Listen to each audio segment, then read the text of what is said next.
Hello, fans, and welcome to This Day in Baseball, where we're going to bring you a full radio broadcast of today's game.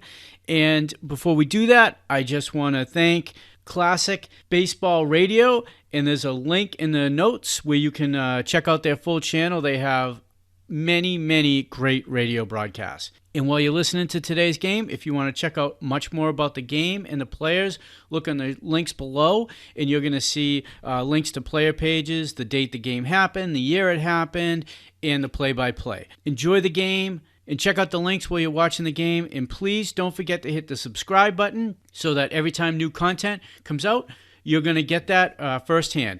And thank you again for checking out This Day in Baseball, and enjoy the game. From Dodger Stadium in Los Angeles, it's the New York Mets meeting the first-place Los Angeles Dodgers. Rheingold Beer brings you National League Baseball with the New York Mets. Rheingold, New York City's largest selling beer. And what a remarkable thing that is. In New York, a city of so many different people with different tastes, one beer has become the favorite, Rheingold Extra Dry. We don't know why so many people like our beer, but we must be doing something right. Tonight's game is also brought to you by Viceroy. Not too strong, not too light. Viceroy's got the filter for the taste that's right. And by the Shell Oil Company, makers of Super Shell, good mileage gasoline. Stop at the clean white pump for Super Shell. Hello, everybody. This is Lindsey Nelson with Bob Murphy and Ralph Kiner here at Dodger Stadium in Los Angeles, California, where tonight the Dodger pitcher is Sandy Koufax, going for his 20th win of the year. And for the New York Mets, it is Al Jackson, who last time out shut out the Dodgers by a score of 1-0. We'll check the starting lineups in just a moment. Right now, it's time for another unusual fact from the Viceroy Hall of Records. Got a question for you. Know when the first night game was played? I was surprised it was so long ago, but the Viceroy Hall of Records gives the nod to a couple of amateur teams that played in Massachusetts. The year 1880. Surprising, huh? But I'll tell you this. It's no surprise to see more and more smokers choosing Viceroy. It's because Viceroy's got the taste that's right. You see, Viceroy is specifically designed to taste the way you'd like a filter cigarette to taste. Viceroy is not too strong like some brands that taste as if they didn't have a filter, and not too light like some others. You know the kind. They just don't seem to satisfy your taste. But when you light up a Viceroy, you get the filter cigarette that's not too strong, not too light. Viceroy's got the filter for the taste that's right. Viceroy's got the taste that's right, not too strong and not too light, the taste that's right. And now here at Dodger Stadium in Los Angeles to check out the starting lineup, here's Ralph Kiner. For the New York Mets, it'll be Bobby Klaus leading off and playing at second base. Roy McMillan, veteran shortstop, batting second. Charlie Smith batting in the third position and playing third base. Joe Christopher playing right field, the cleanup batter. Jim Hickman at first base, batting fifth. Ron Swoboda in left field, batting sixth. Johnny Lewis playing in center field. It's his birthday today. He'll be batting in the seventh position. Batting in the eighth position, the catcher, Chris Cannizzaro. And Al Jackson batting ninth. Al, a left-hand pitcher, going for the Mets with a record of 5 wins and 15 losses. Right here at Dodger Stadium, a large crowd in hand, helped out by the fact that Sandy Koufax is pitching. And on this night, it's Downey night. A suburban town not too far from the Civic Center. Right here is our national anthem.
them from Los Angeles, California. For the league-leading Dodgers, the lineup will consist of the leadoff batter, Maury Wills. Maury playing at shortstop. Batting second, Jim Gilliam. Jim playing in left field. Jim Lefebvre will be playing second base and batting third. Lou Johnson in center field, batting fourth. Don Lejean, veteran minor league ball player, called up by the Dodgers to play in the pennant drive at third base, batting fifth. Ron Fairley in right field, batting sixth. Wes Parker at first base, the seventh batter. Johnny Roseboro, the catcher, will bat eighth. And on the mound, Sandy Koufax. This broadcast comes to you through the courtesy of Rheingold Breweries Incorporated, Brown & Williamson Tobacco Corporation, and the Shell Oil Company, and is authorized under radio rights granted by the New York Mets solely for the entertainment of our audience. Any publication, reproduction, or other use of the descriptions and accounts of this game without the express written consent of the New York Mets is prohibited. Now the umpires breaking away as they have gone over the lineup cards. Maury Wills, the captain of the Dodgers, going back to the bench. Umpire at home plate will be John Kibler tonight. At first base, Frank Sikori. At second base, Ken Burkhardt. And the umpire at third will be Lee Wire. The Mets had two news releases here today. As the Dodgers take the field, we'll tell you about them. The New York Mets obtained 27-year-old right-hand relief pitcher Bob Moorhead from their Williamsport Eastern League Farm Club.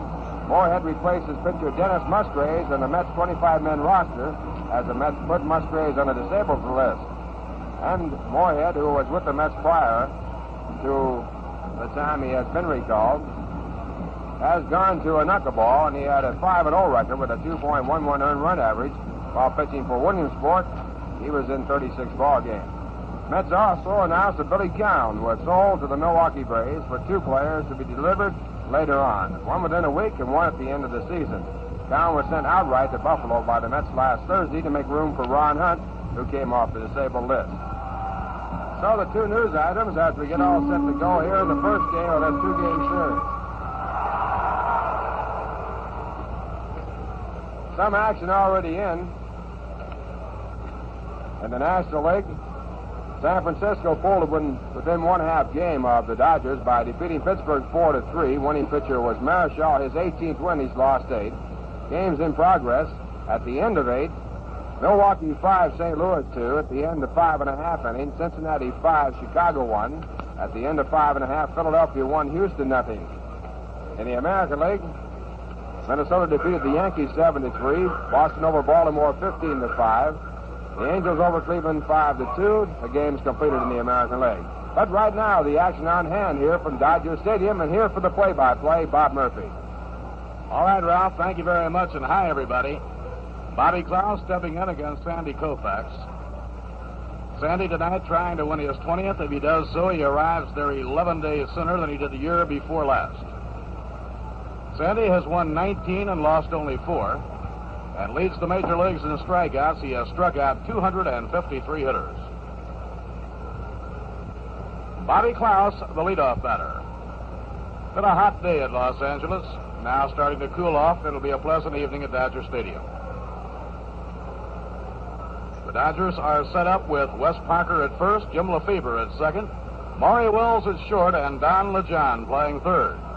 Now the pitch on the way, and the game is underway, and the pitch is in knee-high for a called strike. In the outfield, Jim Gilliam in left, Lou Johnson playing center, and around and right, Ron Fairley. Roseboro behind the plate. Here's the pitch on the way. Curve is in the dirt out in front of the plate. 1 ball, 1 strike. Roy McMillan on deck, then Charlie Smith.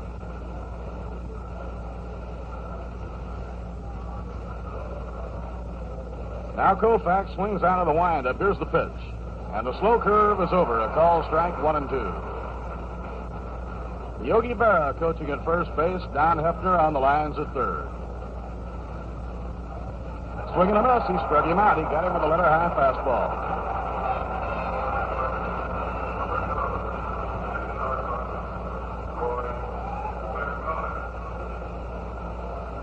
Sandy against New York this year has won 3 and lost none. Lifetime against the Mets has won 12, lost none. Last time he pitched against New York, he pitched a one-hitter. The one hit was a home run by Jim Hickman. off the outside corner. 1 ball and no strikes on Roy McMillan. Tomorrow night in the finale of the 2-game series, Don Drysdale pitches against former Dodger Larry Miller. Foul tipped. 1 ball and 1 strike. By the way, Johnny Roseboro is the only Dodger catcher in uniform tonight. If anything happened to him, shortstop Dick Trzaskowski would have to take over behind the plate. Jeff Torberg, the Dodgers' number 2 catcher, who has been used regularly against southpaw pitching all year, sidelined with a virus this evening. Nothing serious, but Jeff has a virus, and under the doctor's advice, was told to remain away from the park today. Jeff will probably be back on hand tomorrow night. The 1-1 delivery, changeup by Koufax outside. 2 balls and a strike. St. Louis Cardinals got put in that position last weekend. Tim McCarver was hurt, then Bob Uecker got hurt, and outfielder Mike Shannon went behind the plate. Ground ball bounced to second. Big hop handled there by Lefebvre. He throws to Parker in time for the out. 2 outs and nobody on. The Mets have won 3 ball games here in Dodger Stadium this year. They've won 3 and lost 4. First time in their 4-year history the Mets had won more than 2 ball games in Dodger Stadium in a season.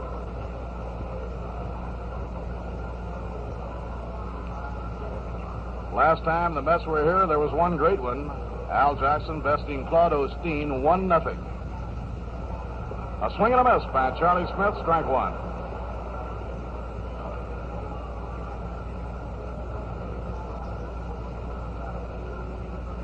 John Kibler umpiring behind home plate. Frank Sikori at first, Ken Burkhardt at second, Lee Wire at third. A swing and a miss on a fastball, strike 2. So Koufax throwing the first 2 real blazing fastballs to Charlie Smith.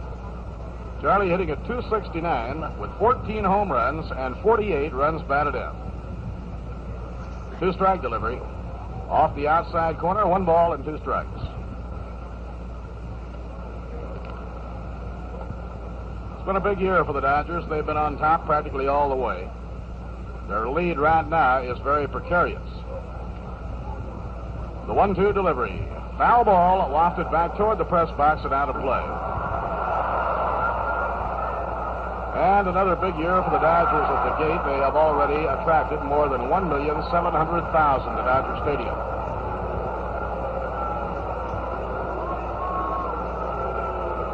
The Braves and the Giants right now are both red-hot ball clubs. Marichal won his 18th this afternoon as the Giants won, and right now they're a half game back. Inside and low, it's 2 balls and 2 strikes.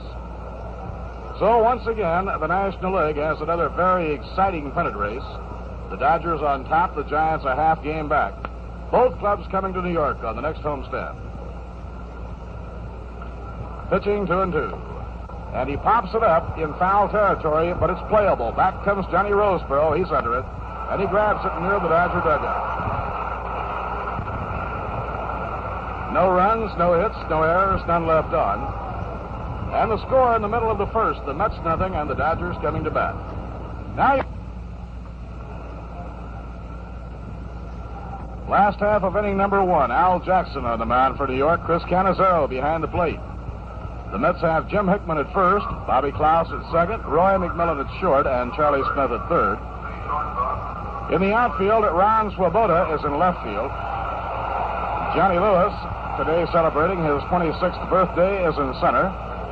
And around in right field, Joe Christopher.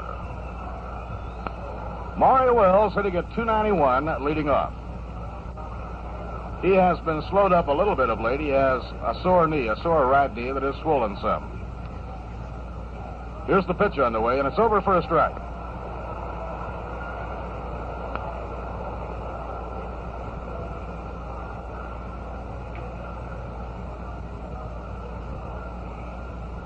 Little Maury has stolen 75 bases in 100 attempts.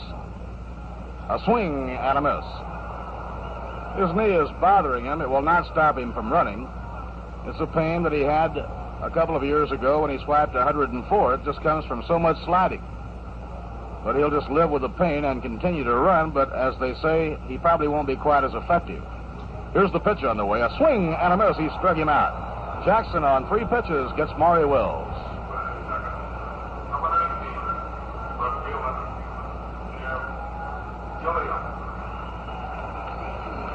Now the hitter is Jim Gilliam. Jim, who came off the coaching ranks to return as an active player, continuing to do another solid job for the Dodgers. Gilliam hitting .281. First 3 hitters in the Dodger lineup are all pinch hitters, or I should say switch hitters.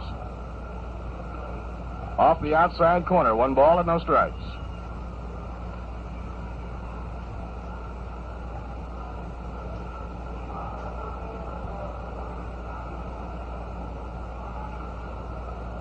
Now Jackson out of his windup. Down comes the pitch. A smash on the ground is short. Roy McMillan is up with it. The overhand peg is perfect, and there are 2 men away. 2 outs and nobody on. Now Jim Lefebvre, the second baseman. Lefebvre hitting .232, but he's done a lot with it. He's hit 8 home runs and now 44 runs in.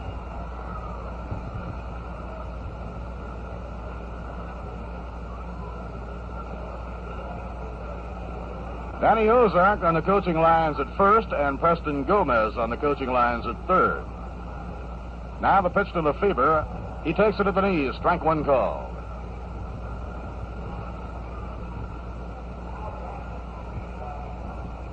It's all over in Milwaukee. The Braves licked the Cardinals 5-3 as Tony Cloninger won his 16th ball game. Outside, 1 ball and 1 strike. So Tony Cloninger, the fast-bowling right-hander of the Milwaukee Braves, is now 3rd high in wins in the National League.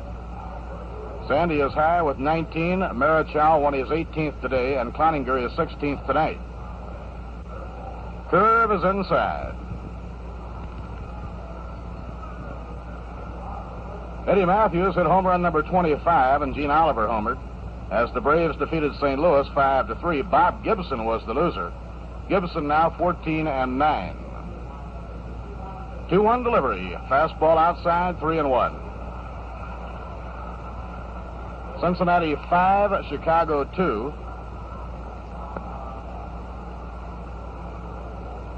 They're in the last of the 7th inning in Cincinnati.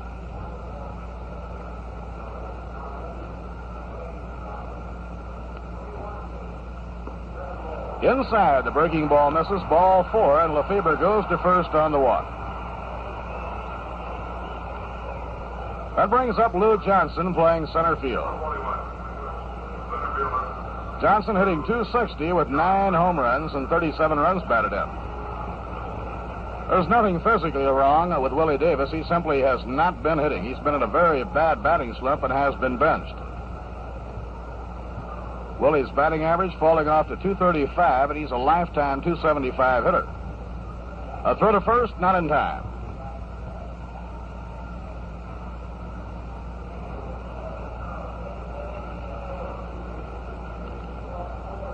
Johnson, right-hand batter, waits. And the breaking ball is in at the knees. Strike 1 called.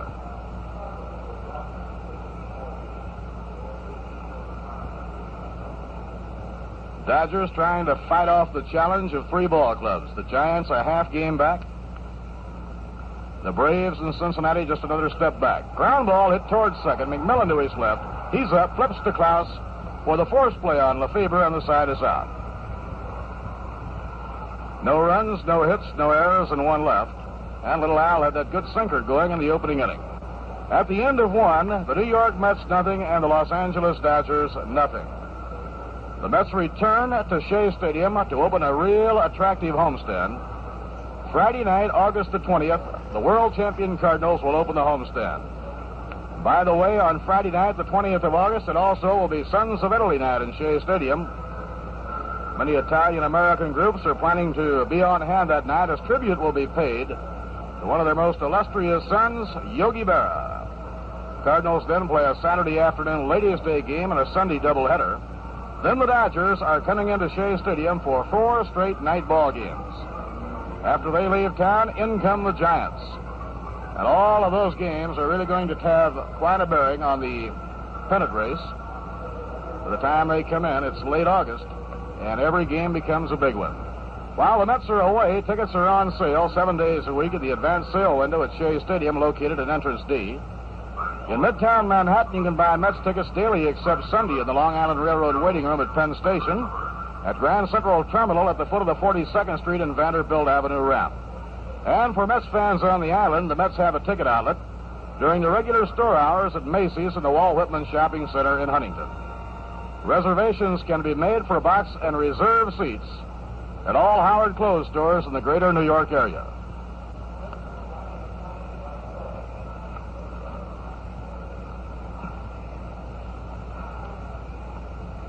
Joe Christopher, hitting at .239, is up against Koufax, and the curve is in, strike one.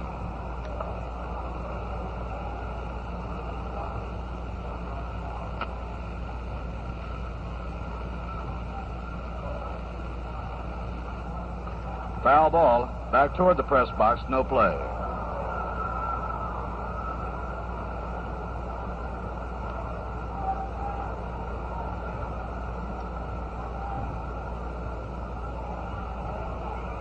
In the National League, the Braves started the evening 2 games back, and Cincinnati 2 games back. Swing and a miss, and a high hard one, and he struck him out. Christopher taken out by Koufax, his second strikeout. The Braves have won, and the Reds are winning. Well, he had a couple of wild ball games in Fenway Park this evening in a twine-atter. The Red Sox got 12 runs in the 5th inning in the opening ball game to beat Baltimore 15-5. And Baltimore came back to gain a split by winning the second game 12-4. Foul ball off the bat of Jim Hickman back into the crowd.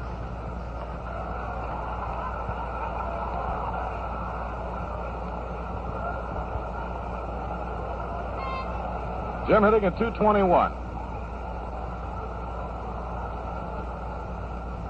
And the slow curve is in at the knees, strike two. Koufax with that great fastball and curve and magnificent control of each.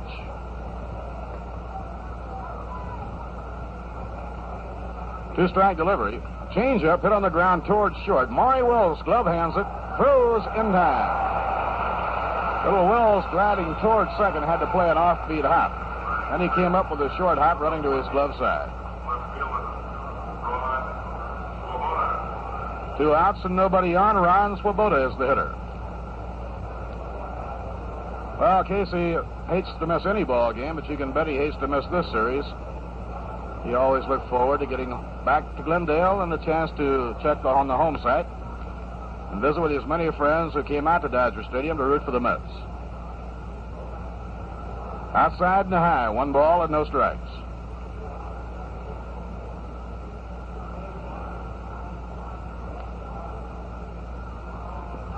Now Ron looks at a curve. He followed that one all the way down into the catcher's mitt, and the count is 2 balls and no strikes.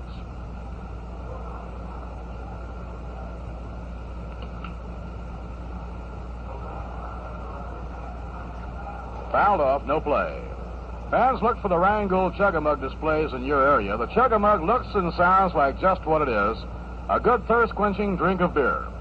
12 ounces of Rheingold Extra Dry, and you can drink it right from the mug.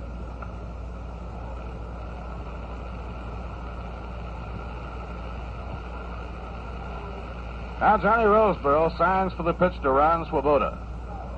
No score, we're in the second. Taken high, ball 3, and it goes to 3-1.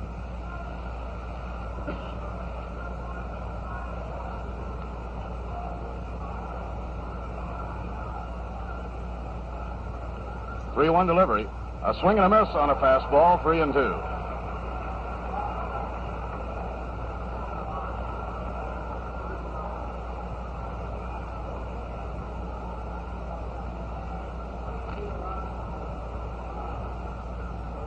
Now the payoff delivery. Outside, ball 4, and Ron goes to first on the walk. He had a good eye at the plate. That brings up Johnny Lewis.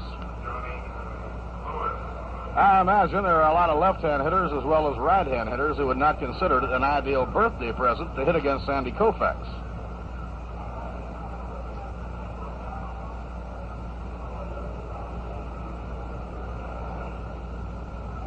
Johnny hitting .263, has 14 home runs. A swing and a miss and a fastball, strike 1.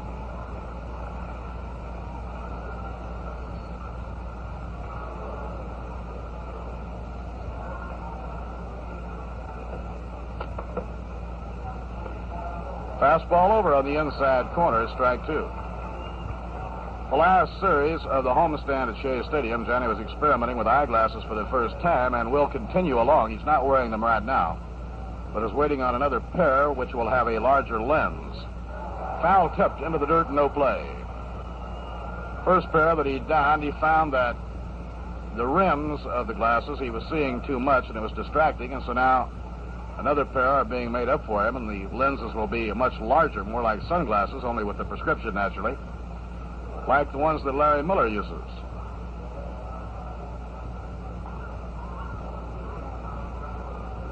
Ron Swoboda on first, 2 men down. High fly ball, well hit to right center. Ron Fairley has a play on it. He's under it in deep right center, and he makes the catch. Well, Johnny got around on Koufax, and he hit a towering fly to deep right center. No runs, no hits, no errors, 1 left. At the end of an inning and a half. The New York Mets nothing, and the Los Angeles Dodgers nothing. Do you drive a car? Then here's some helpful information for you. A driving tip from Shell. Your car may be losing up to 15% of its power because of spark plug misfire. Here's an easy spark plug test you can make yourself, courtesy of your local Shell dealer. Next time you're behind the wheel, pick out a nice, long, straight upgrade. Make sure the road is clear, then accelerate wide open, right up to the legal speed limit. See if your car picks up speed smoothly. If it seems to stumble as it gathers speed, or you feel your engine hesitate, you may have spark plug misfire. See your Shell dealer. He'll replace worn and misfiring spark plugs and recommend that you use Super Shell gasoline. Super Shell contains famous TCP additive to fight spark plug misfire. TCP can actually double the life of your spark plugs. So keep your plugs in shape with Super Shell. Visit your local Shell dealer. At Shell, service is our business. Now the last half of inning number 2. Don LeJean, comparatively new name to the Dodgers, playing third base, will be leading off against Al Jackson. Don LeJean bounced around in the Dodger farm system for 11 years. Finally had become a player coach at Albuquerque, and then all of a sudden his bat really got hot. He was hitting over .390 when the Dodgers brought him in. Jackson into his windup, the pitch to LeJean. A ground ball bounced toward the hole, taken by McMillan. He hurries his throw in time to get him by a running stride.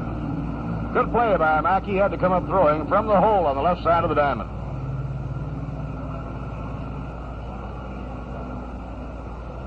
One out and nobody on. Now Ron Fairley. Ron has carried the biggest bat in the Dodger lineup this year. He's hitting .295. 8 home runs and 61 runs batted in. He leads the Dodgers in RBIs by a rather wide margin.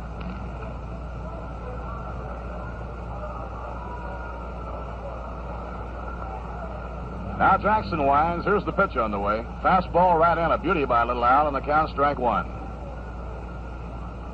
Al has pitched 2 1-0 ball games this year.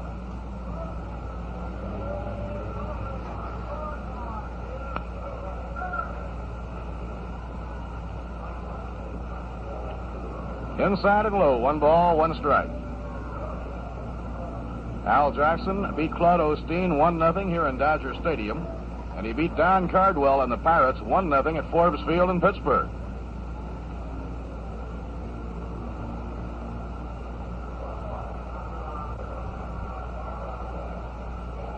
Left-hander against left-hander. Fairley hits a ground ball to short. McMillan to his left. He's up with it. Throws on to first in time. He had him with plenty to spare, 2 men down. Roy McMillan had wonderful defensive position on Ron Fairley. He was playing him over toward the middle. And a ground ball that was hit almost over the bag, he made an easy play on.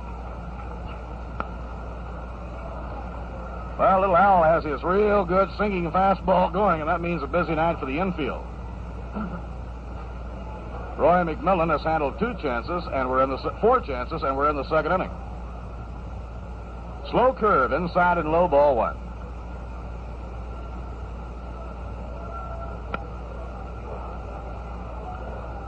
Wes Parker, switch hitter, batting right against Jackson. Parker hitting .239. And he takes the fastball outside, 2 balls and no strikes.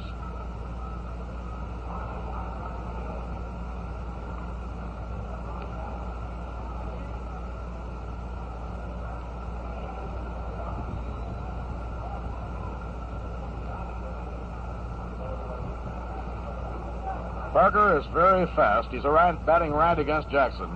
And he pops one foul back into the crowd, no play. Bob Moorhead will be joining the New York Mets for the game tomorrow night here in Los Angeles.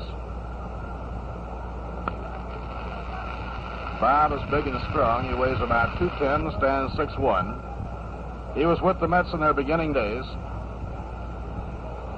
and seems to possibly have found the key to furthering his career by coming up with a knuckleball, which he's used to a good advantage in the minor leagues this year. 3 balls and a strike.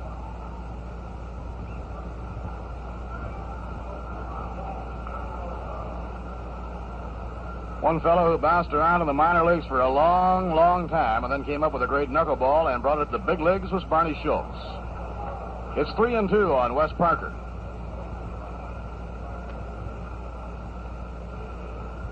Barney has just gone back to the minors, but I wouldn't bet that he won't return. They brought him up late last season to St. Louis, and he was very instrumental in the Cardinals winning the pennant. Now the 3-2 pitch by Jackson is outside to Wes Parker, and he goes to first base.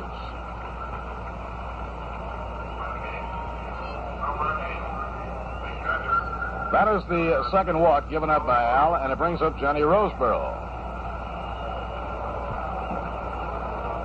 Johnny hitting only .213.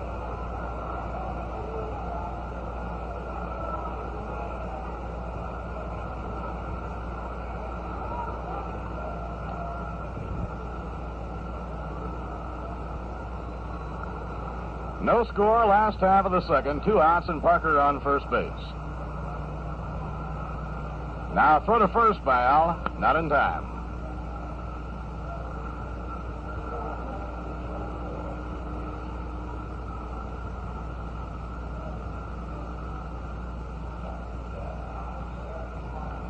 Here's the pitch to Roseboro. A roller hit towards second. Up with it is Bobby Klaus. He throws to first. The side is out. So every hitter has been retired by a ground ball, with the exception of Wills, who struck out in the first. No runs, no hits, no errors, and 1 left. At the end of 2 innings, the score, the New York Mets nothing and the Los Angeles Dodgers nothing. Well, this weekend, the Mets will be playing the Houston Astros in the Astrodome, but the following weekend, they're back in Shea Stadium. Should be quite an interesting weekend of baseball, with Red Shandiest bringing Dick Groat, Ken Boyer, Bill White, Kurt Flood, and all of the St. Louis Cardinals in for a 4-game weekend series. The Friday night game, August 20th, inaugurates the homestand. It also will be Sons of Italy night, and tribute will be paid to Yogi Berra. Then Saturday, August 21st, a week from Saturday, one of the cutest days in baseball you have all year long. That's the Family Day, the day when the young sons of the Mets players, all decked out in their own Mets baseball uniform and playing their illustrious daddies in an abbreviated ball game right before the regular Saturday afternoon Ladies' Day game. It's been a very popular feature in each of the past 3 years for the New York Mets, and I'm sure it'll prove a lot of fun to one and all again this year. The father and son game, the Family Day game, is the Cardinal battle a week from Saturday, August 21, and the Cardinal series will round up with a doubleheader on Sunday afternoon, August 22nd. So make your plans now for the Mets and the Redbirds, the 20th, 21st, and 22nd. Right now, it's the 3rd inning in Dodger Stadium, and to detail the action for you, here's Lindsey Nelson. Okay, Bob, and hello, everybody. It's Chris Cannizzaro up, right-hand batter, to face Sandy Koufax. No score as we go to the 3rd, and the pitch is low for a ball. Cannizzaro is hitting .180. He has 7 doubles, 2 triples, and 5 runs batted in. So far, Koufax has struck out 2 and walked 1. No hit in this ballgame as yet. Koufax with the pitch, a breaking ball in there for a called strike. It's 1-1. Sandy Koufax with a record of 19-4. Al Jackson waiting in the on-deck circle. Here's the pitch. Swung on and hit in the air to right center. Chased back by Ron Fairley, and he's at the edge of the track and makes the catch.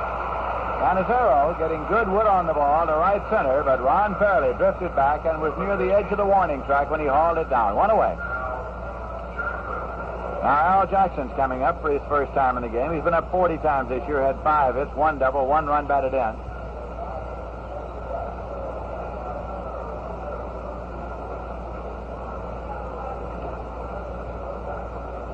Jackson waiting a moment before he settles himself into the batter's box.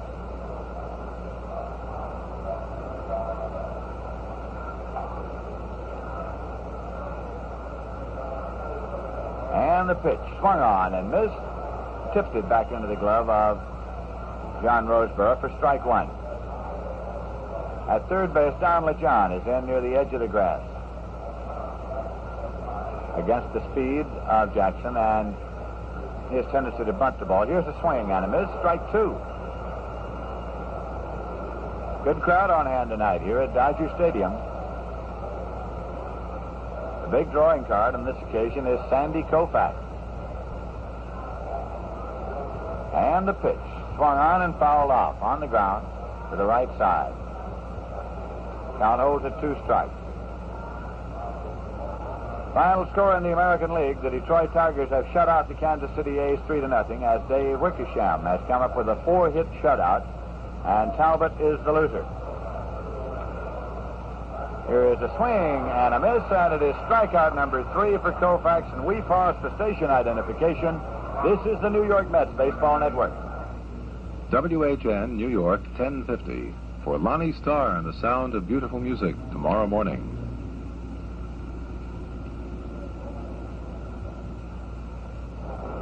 This is Lindsey Nelson with Bob Murphy and Ralph Kiner at Dodger Stadium in Los Angeles, California.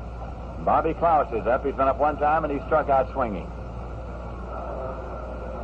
Swinging a ground ball that's going through the hole into left field for a base hit for Bobby Klaus, the first hit in the ball game. Jim Gilliam up with it, plays it back, and Klaus turns and holds with a 2-out single here in the top half of the 3rd inning. So Klaus delivers the first base hit of this ball game off Sandy Koufax. Roy McMillan's the batter. He's been up 1 time, and he grounded out second to first. Temperature in Los Angeles, 95 degrees this afternoon, 96 yesterday. Los Angeles in the midst of a heat wave. And here's the pitch. Swung on and lined into right field for another base hit.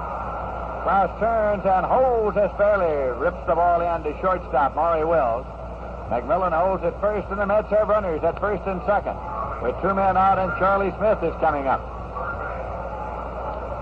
Back-to-back base hits for Klaus and McMillan off Sandy Koufax here in the top of the 3rd. The Dodgers are on top in the National League standings, but by a scant half game. Such a scant half game that should the Mets defeat the Dodgers tonight, the Giants would be in first place by percentage points.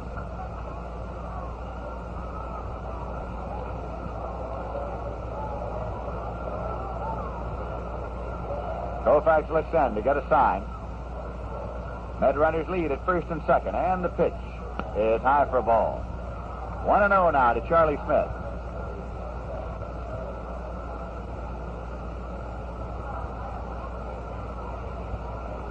Joe Christopher is waiting in the on-deck circle. No score in this game as yet. 2 men out. Koufax has the sign, checks the runners. Pitch to Charlie Smith, a breaking ball in there, and it's 1-1. Originally, the Dodger rotation had indicated that Claude Osteen would be the pitcher tomorrow night. However, the Dodgers indicated before tonight's game that they would switch off to Don Drysdale for tomorrow night. Now the 1-1 delivery. It's high for a ball, and Koufax goes behind, 2-1 to Charlie Smith. Charlie Smith began his major league career with the Dodgers. Bobby Klaus, the runner at second. Roy McMillan, the runner at first. Koufax looks to John Roseborough for his sign. has it now. Checks the runners. Here's the 2-1 pitch. Swung on and foul back off the screen and out of play. It's 2-2.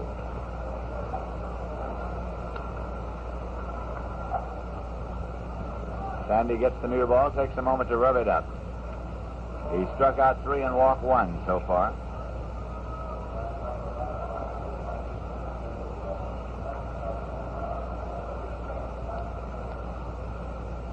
Sandy mops his brow and now toes the rubber.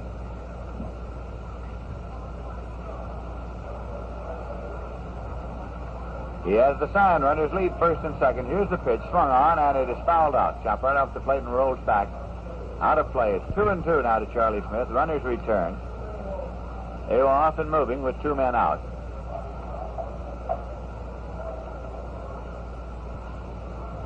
The Mets were here at Dodger Stadium for opening night, for the home opener here this year, and it was a victory for the Mets.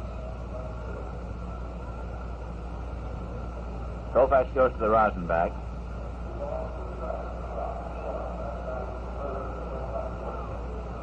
Met runners lead at first and second.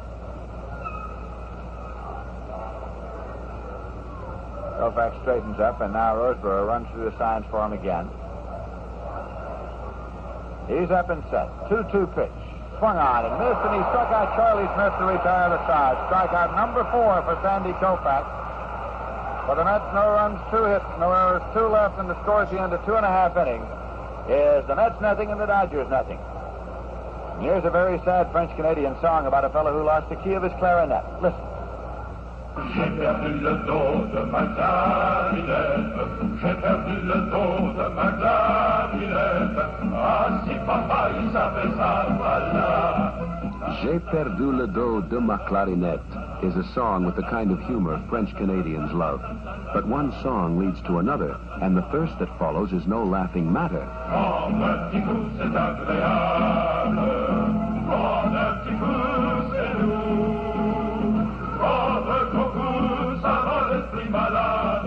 Prendre un petit coup is what they'll sing as they reach for a beer. Probably Rheingold Extra Dry. In fact, in New York City, where there are more different kinds of people than in any other city in the world, more people drink Rheingold than any other beer. Why do French Canadians like Rheingold? We don't know, but we must be doing something right.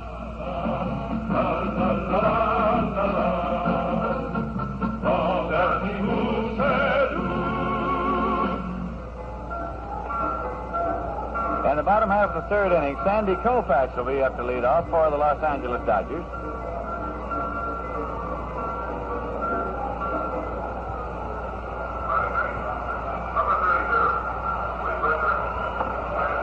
Koufax has been up 80 times. He's had 18 hits, 2 doubles, 6 runs batted in. He's hitting .225. And of late, he has delivered a few timely hits for the Dodgers. And he gets a hand as he comes up here now. Right-hand batter facing left-hand pitcher Al Jackson. Here's the delivery, and it's swung on and fouled off to the right side and out of play.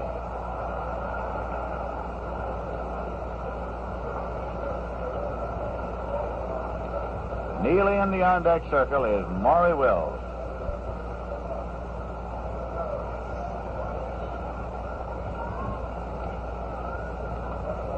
Here's Jackson's pitch. Breaking ball that misses high and away, and it goes 1-1 now to Sandy Koufax.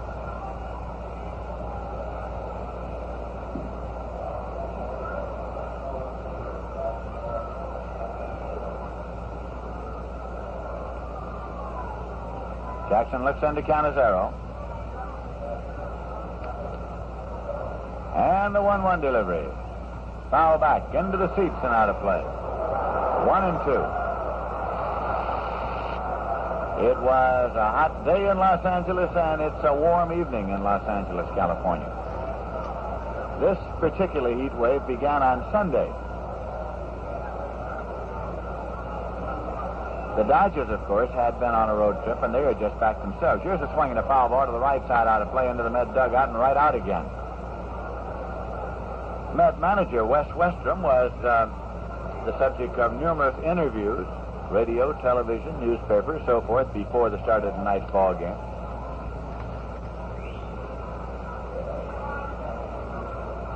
No score in this game. And here's the 1-2 pitch. High and away for a ball. It's 2-2. Cannizzaro fires the ball back to Al Jackson.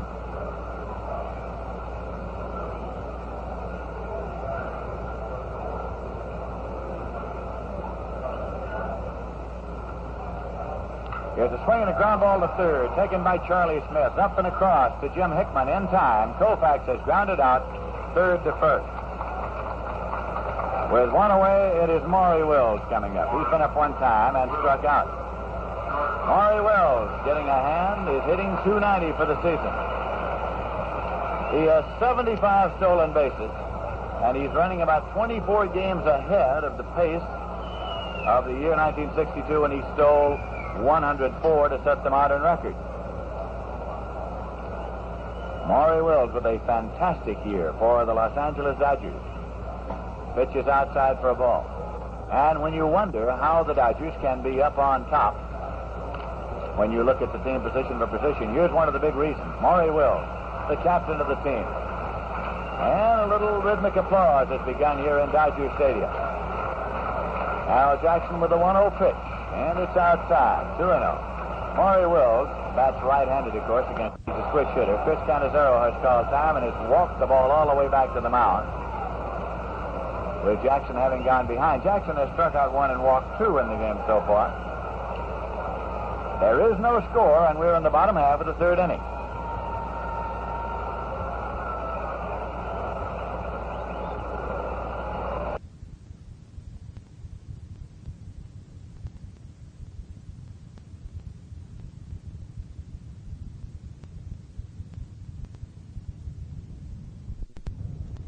With a knee that has troubled him somewhat. Here's a 2-0 pitch. Swung on and fouled out to the right side, out of play. It's an injury that he's had for some time, and he aggravates from time to time by sliding. Rhodes is bothered with a knee that has troubled him somewhat. Here's a 2-0 pitch. Swung on and fouled out to the right side, out of play.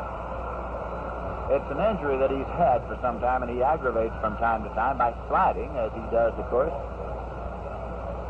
on the safaris he makes for stolen bases. But he's in the lineup nonetheless. Here's the 2-1 pitch. Swung on, fouled out to the right side, out of play, and the count holds at 2-2.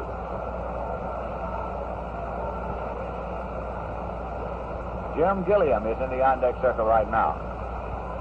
Already, of course, manager Walter Alston and the entire coaching staff of the Dodgers have been rehired for next season.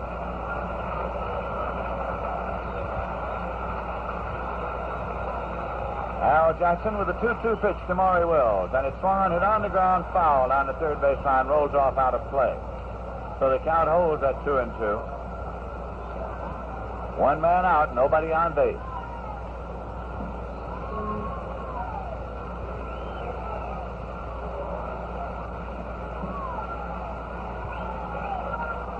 Jackson again looks for the sign, and the 2-2 pitch.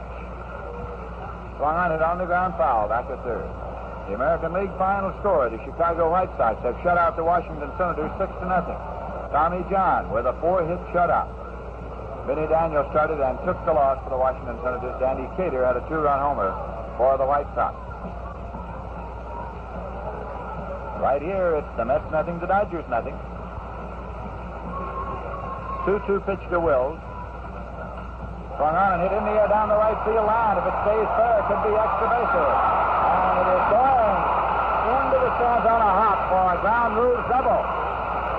Hit in the warning track and hopped into the stands for a ground rule double for Maury Wills, and that is the first hit for the Dodgers of Al Jackson, coming with one man out here in the bottom half of the third inning, and it brings up Jim Gilliam. Maury Wills went with that ball to the opposite field, and Joe Christopher was off and running, but had no chance to get to it as it hit in the warning track and took the one hop into the stands for a ground rule double. Jim Gilliam's a switch hitter batting right. He's been up one time and grounded out short to first. Now Jackson's pitch swung on and wound up the middle for a base hit. Maury Wills is down in third. He gets the green light. He's coming home. Here's Lewis's throw off the line, and it comes on down. The run scores, and Gilliam's on his way to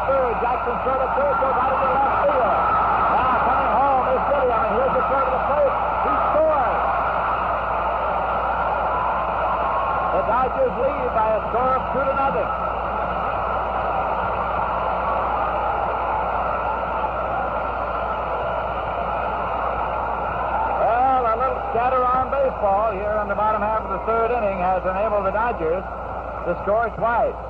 Ball was hit up the middle by Jim Gilliam, and Murray Wills got a green light and came home. It was a single, and a run batted in for Gilliam.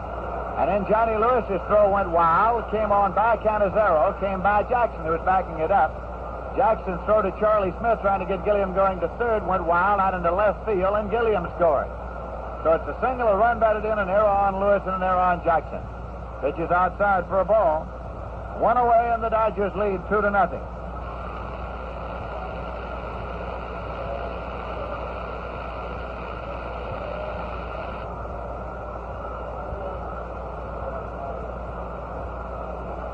And again, the pitch to the right-hand batter is low for a ball. Jim Lefevre up there has been up one time and walked.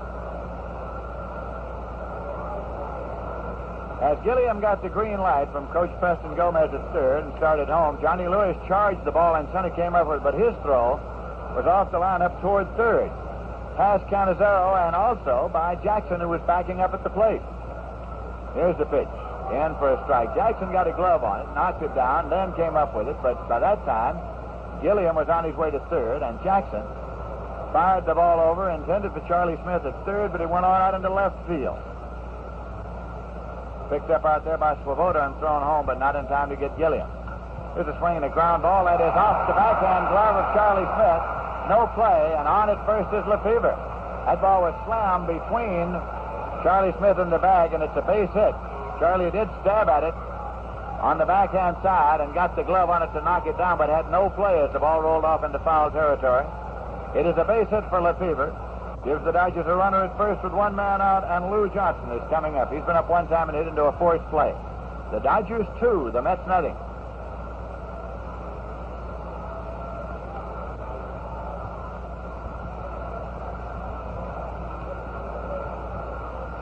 Here's Jackson's pitch, swung on, hit on the ground to second. Taken by Klaus to McMillan for one, and the throw to first, a double play. So it's 4-6-3 if you're scoring on the ground ball to the right side. Side is retired with 2 runs on 3 hits, 2 errors, and nobody left. And the score at the end of 3 full innings is the Dodgers 2 and the Mets nothing. It's hard to imagine New York City without every kind of jazz, from Dixieland to progressive. Fortunately, you don't have to. Listen.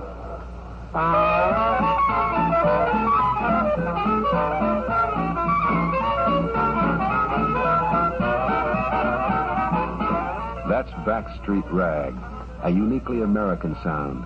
It came up the Mississippi out of New Orleans with the Negro jazzmen who played it to the world. But they didn't stop with Dixieland and the blues.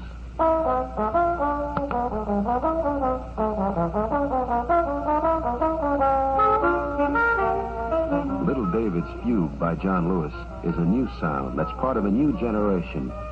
But whether it's the old jazz or the new, it's thirsty work for the musicians. And when they put down their instruments, they'll pick up a cold beer, often Rheingold extra dry. In fact, in New York City, where there are more kinds of jazz than in any other city in the world, more people drink Rheingold than any other beer. Why do so many people like Rheingold? We don't know, but we must be doing something right. In the top half of the 4th inning, Joe Christopher is up to lead off for the New York Mets. He's been up one time and he's struck out.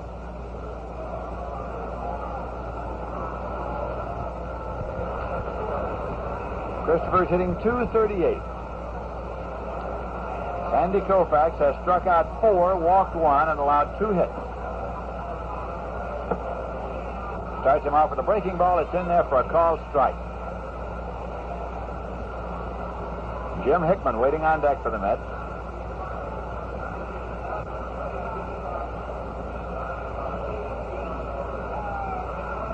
Here's a pitch low for a ball. Cincinnati Reds have defeated the Chicago Cubs by a score of 6-2. Sammy Ellis getting the win, his 15th victory of the season. Dick Ellsworth took the loss. Here's a pitch in for a called strike. It's 1-2 now to Christopher. Vada Pinson had a home run for the Cincinnati Reds in that game.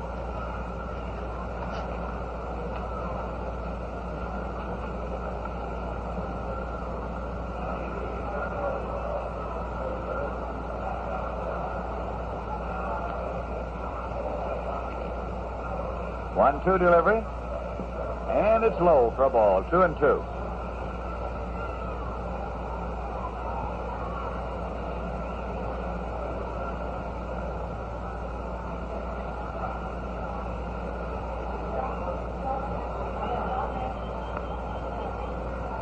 Here's a 2-2 delivery. And it's in there for a called strike 3. Koufax catches Christopher Looking. Strikeout number 5. Second time that Christopher has struck out. Jim Hickman has been up one time and grounded out short to first.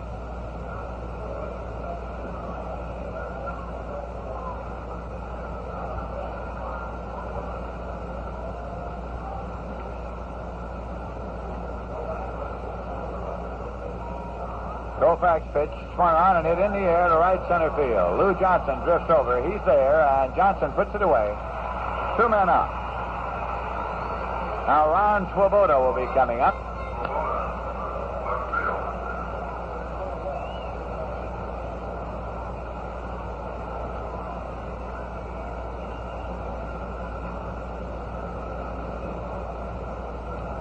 Swoboda's been up one time and drew a walk. The Dodgers lead 2-0 in the top of the fourth.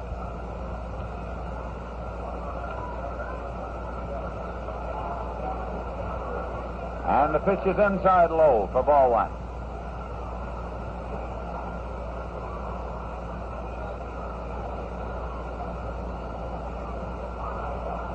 Swoboda steps out for a moment. Now comes back in. 1-0 pitch. Swung on, hit on the ground, hard to third and off the glove of Don LeJohn. It rolls on down the line in play, and on the way to second is Swoboda. As Jim Gilliam comes up with it, Swoboda holds at second base. He slammed that ball hard down to third. LeJohn came over to play it, and it was off his glove in play. And he scored as a double. Scored as a double for Ron Swoboda, the third Met hit of the ball game.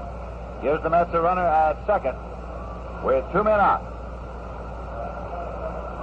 We were waiting for the scorer's decision on that ground ball slammed hard at Don LeJohn at third. So it scored as a double off his glove. Johnny Lewis has been up one time and flied out to right field. Left-hand batter facing left-hand pitcher Sandy Koufax.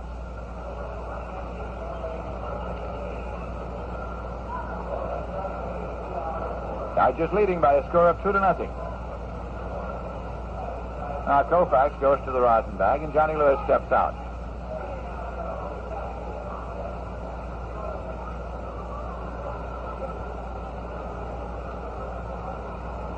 Koufax again looks for his sign.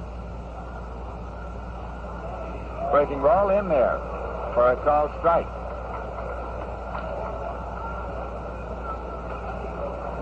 Chris Cannizzaro on deck. Swoboda, the runner at second base.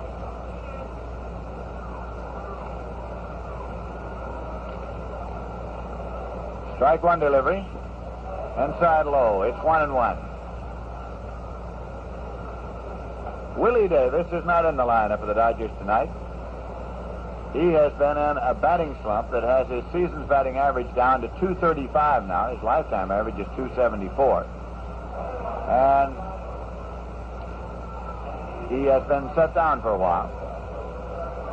Here's a pitch and a tie for a ball. 2-1.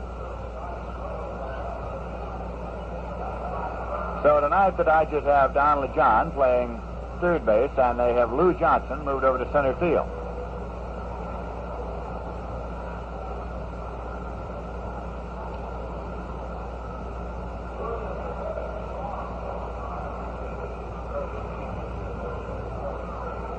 Ken Koufax looks in. Has the sign now up and set. 2-1 pitch. Swung on and missed. It's 2-2. 2 men out. Ron Fairley is playing with an injured thumb. As a matter of fact, he has his wrist taped because he's been taking cortisone shots and he's had something of a reaction and is playing with a taped wrist. This is an injury he's had for a good long while. It gets better and it gets worse. Here's the 2-2 pitch.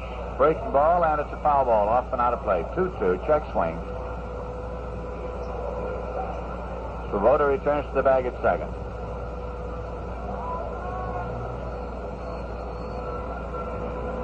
Dodgers and Dodger fans are looking forward to the possibility of Koufax winning 30 games this year. He has won 19 to this point.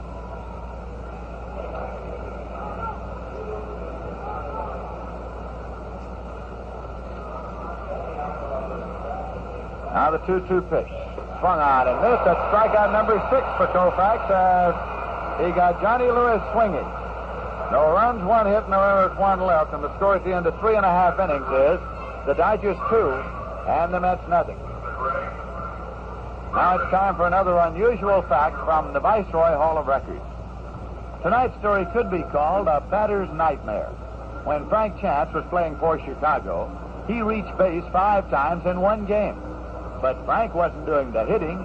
He was hit with 5 pitch balls. And now let's turn to a more pleasant subject and talk about Viceroy. Viceroy's got the taste that's right. You know why? Because Viceroy is specifically designed to taste the way you'd like a filter cigarette to taste. Not too strong like some brands that taste as if they didn't have a filter, and not too light like some others. You know the kind. They just don't seem to satisfy your taste. But when you light up a Viceroy, you get the filter cigarette that's not too strong, not too light. Viceroy's got the filter for the taste that's right. Viceroy's got the taste that's right. Not too strong and not too light. The taste that's right. Well, all around Los Angeles, as the New York Mets came into town, people were asking everywhere, what about Casey Stengel? When will Casey be back? And how is Casey Stengel?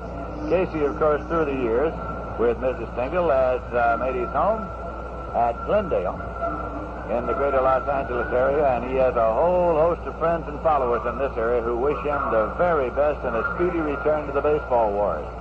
As we go to the bottom half of the 4th inning, Don LeJohn is up to lead off for the Dodgers. He's been up 1 time, and he grounded out short to first.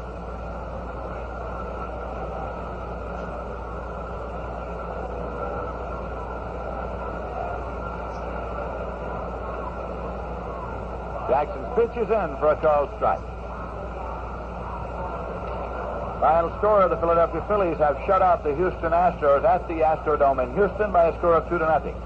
Jim Bunning, with a 5-hit shutout, gets his 14th win of the season against 7 losses. Bob Bruce started and took the loss. He is 7-15. Strike 1 delivery, swung on and popped down the line, curving over foul out of play, right field. 2-strike count now to Don LeJohn. Like Lou Johnston, Don LeJohn is a fellow who played a lot of minor league baseball here and there before coming up this year to the Dodgers, who are in first place in the National League standings.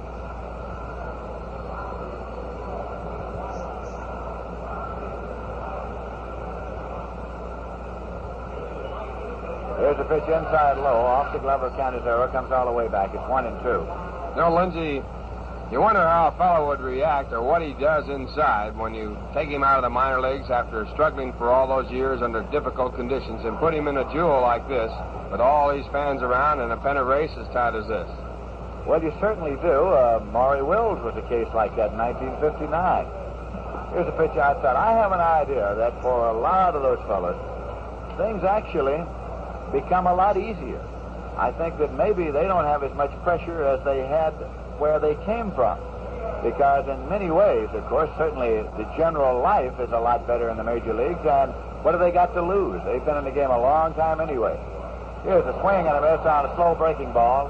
Dropped by Canizero. He throws down to first. If you're scoring, make it a strikeout and a 2-3 on the putout. Second strikeout for Al Jackson. Brings up Ron Fairley. Been up 1 time, grounded out short to first. Fairley was signed in 59 off the campus of the University of Southern California by the Dodgers. You mentioned the fact that he had a sore thumb. He might have got that thumb thumbing through the contracts that were offered him when he graduated from college. No doubt about that. Here's a breaking ball that turns him inside. It's ball 1. He was a red-hot prospect, and the Dodgers, I'm told, took him out to the Coliseum where they were playing at the time, and he hit some balls to some faraway places out there at the Coliseum before he was signed. the 1-0 pitch. Breaking ball. That one's in there. Roxy back a little and was in the strike zone. It's 1-1. I'll never forget Duke's Natters remark when he saw that far right field fence out there after living in Ebbets Field with that short right field fence. He didn't want any part of it. No, I can understand that. That was sort of an unfair place to play baseball. Here's a 1-1 pitch. Swung on, and it's going on out in the center for a base hit. Moving over is Johnny Lewis up with it, plays it back. It's a line drive. McMillan moved to his left to try to get to it. Could not. It's out in center field for a base hit. Coming with one man out here in the bottom of the fourth. Wes Parker will be the batter. Now, he's a switcher. He'll be batting right. He's been up one time and he walked.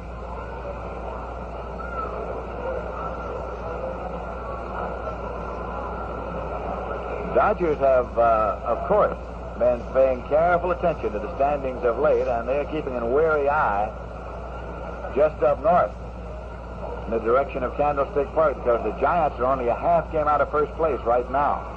Here's a pitch in for a strike. 0-1 to Wes Parker. Giants have lost 2 less games than the Dodgers, so actually they're ahead in that loss column, which is the important one. It is indeed, and the Dodgers and the Dodger fans are well aware that Willie Mays has been red hot of late, and when Willie Mays is red hot, those Giants do wondrous things. Here's pitch, and it's low for a ball. 1-1. The Dodgers are leading here by a score of 2-0, and we are in the bottom half of the fourth inning.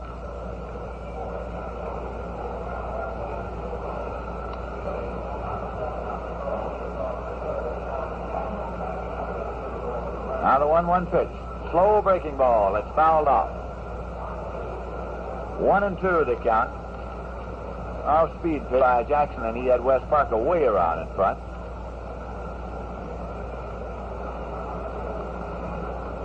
Jackson has struck out 2 and walked 2.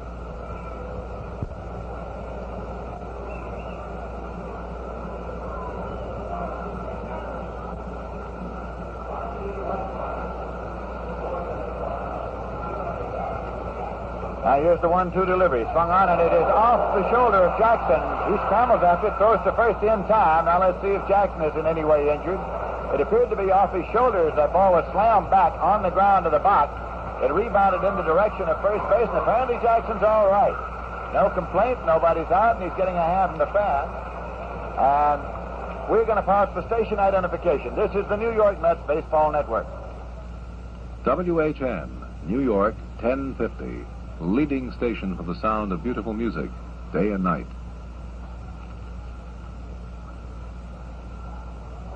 This is Lindsey Nelson with Ralph Kiner and Bob Murphy at Dodger Stadium in Los Angeles, California. The Dodgers are batting with 2 men out. Runner at second. Roseborough is at the plate, and the pitch is outside. Roseborough is a left-hand batter facing left-hand pitcher Al Jackson.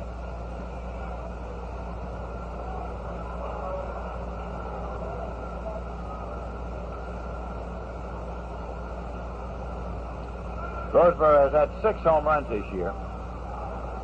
Dodger leaders in home runs are Lefevre and Fairley. No, it's Johnson with 9, and then Lefevre and Fairley with 8. Here's the pitch, and the count is 1-1.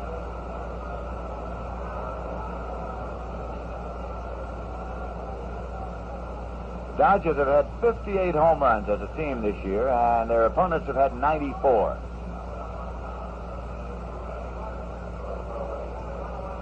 There's a swing, and the ball is hit into the air into center field, and it's going to be in there for a base hit. And coming home now is Ron Fairley with a run as the throw comes to second, and holding it first is Roseborough with a looping single into center field and a run batted in. Fairley, of course, running with 2 men out, and scored the 3rd Dodger run. The Dodgers lead 3-0, and Sandy Koufax is coming up. Texas Leaguer in the short center, and there was no chance for Lewis to get to it. He gave it the full all-out effort, but could not make it.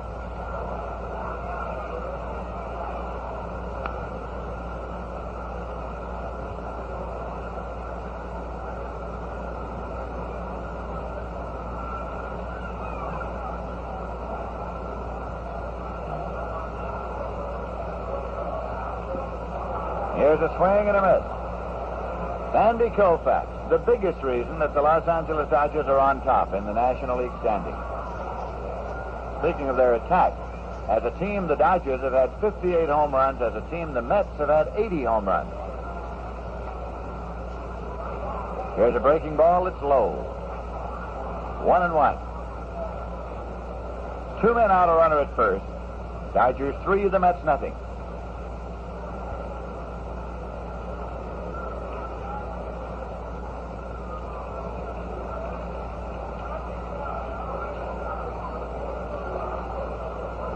Jim Hickman holding against the runner at first.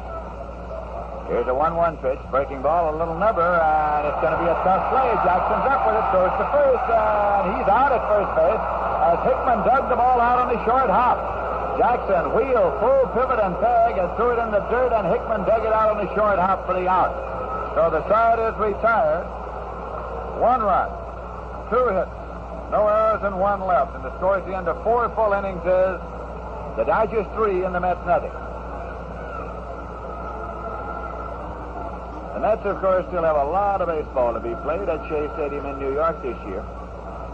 And there are 2 doubleheaders coming up that were not on the original schedule, so that if you are working on a baseball calendar that was printed before the start of the season, you may not find these 2 games on it as doubleheaders. They are rescheduled as a result of a doubleheader that was rained out earlier this year.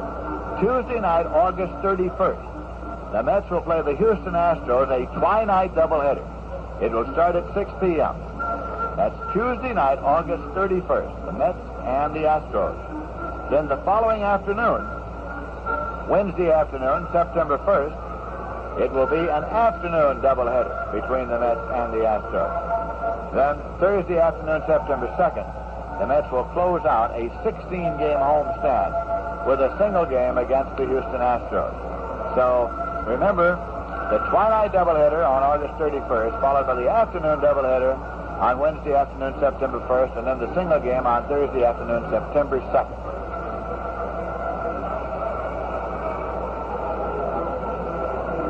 In the top half of the 5th inning, Chris Cannizzaro will come up for the Mets to face Sandy Koufax, who has struck out 6 and walked 1. The Mets have 3 hits off Koufax as the Dodgers lead 3-0.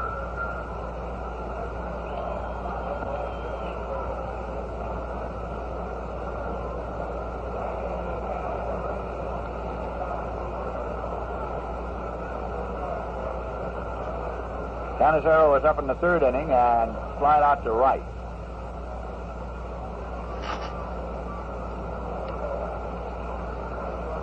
Koufax with the pitch.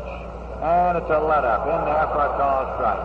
Almost an eephus ball. That's the big let-up that Sandy has developed these last few years. Just sort of dropped it through the strike zone, and it's strike 1 to Cannizzaro. Here's a swing and a ground ball to 3rd, taken by Don LeJohn. He throws across to Wes Parker in time. Cannizzaro has grounded out 3rd to 1st. And that will bring up Al Jackson.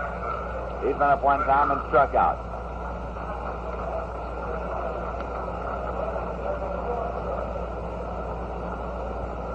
Despite the fact that they have been up on top for most of this campaign, the Dodgers in attendance are running behind last year.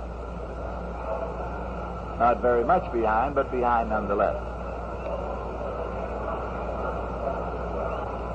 Here's a pitch low for a ball.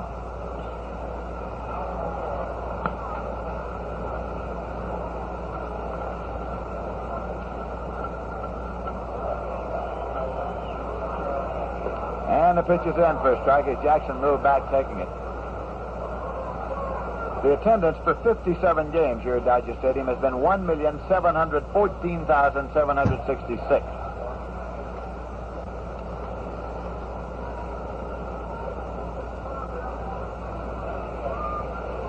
Here's the 1-1 delivery. Swung on and missed fastball. It's 1-2.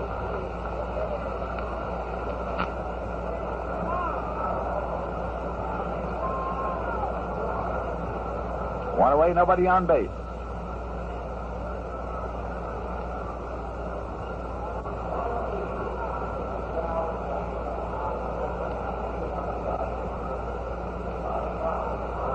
Here's the 1-2 pitch. Swung on and missed, a strikeout. Number 7 for Koufax as he gets Jackson for the second time tonight. 2 away, nobody on base. And the batter is Bobby Klaus. He's 1 for 2. Klaus had a base hit in the third. It was at that time the first hit of the ball game. First, of course, for the Mets off Koufax tonight. We're in the top half of the 5th inning.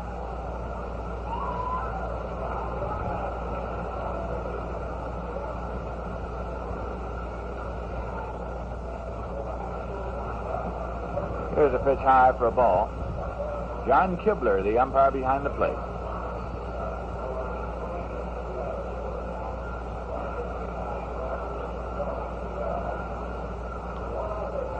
Now the pitch, and it's in for a called strike. 1-1. The bleachers and left and right are jammed tonight. Here's a pitch in. 1-2, the count to Bobby Klaus. Ron Hudd is here and in uniform, but still bothered by the sore neck that kept him out of Sunday's doubleheader. Here's a swing and a miss. Strike 3 and strikeout number 8 for Koufax as he gets 2 here in the top of the 5th. No runs, no hits, no errors, none left. Score at the end of 4.5 innings is the Dodgers 3 and the Mets nothing. Is this one of those nights when you're not yourself? You'll feel more so when you listen to this. I'm not myself at all, my dear, I'm not myself at all. This song gets sung over and over at Irish parties and picnics until the singers raise a ferocious thirst. Then they change their tune. Come fill up your glasses and drink what you will, and a man you don't meet every day. This is a traditional Irish drinking song, and often the beer they drink is Rheingold Extra Dry. In fact, in New York City, where there are more Irish than in the whole of Dublin, more people drink Rheingold than any other beer. Why do Irish Americans like Rheingold? We don't know, but we must be doing something right. I'm a man you don't meet every day. I'm a man you don't meet every day.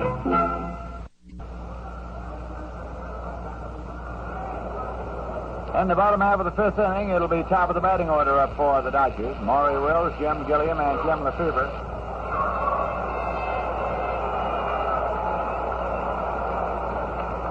Wills doubled in the bottom half of the 3rd inning, and later scored the first Dodger run of the ball game. He's 1 for 2 tonight. Here's a swing and a foul ball, off and out of play. Strike 1.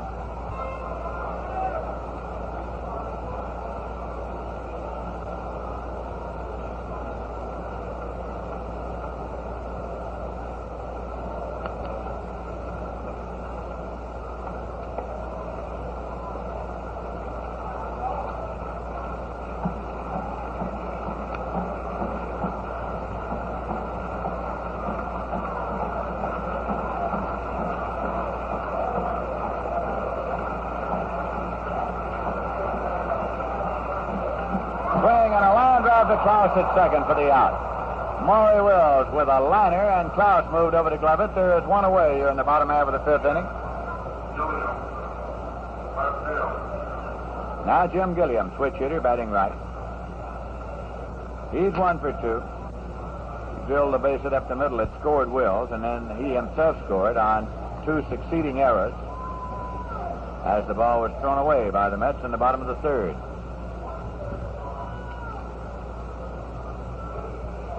Breaking ball swung on and missed. Strike 1. The Dodgers are leading here by a score of 3-0.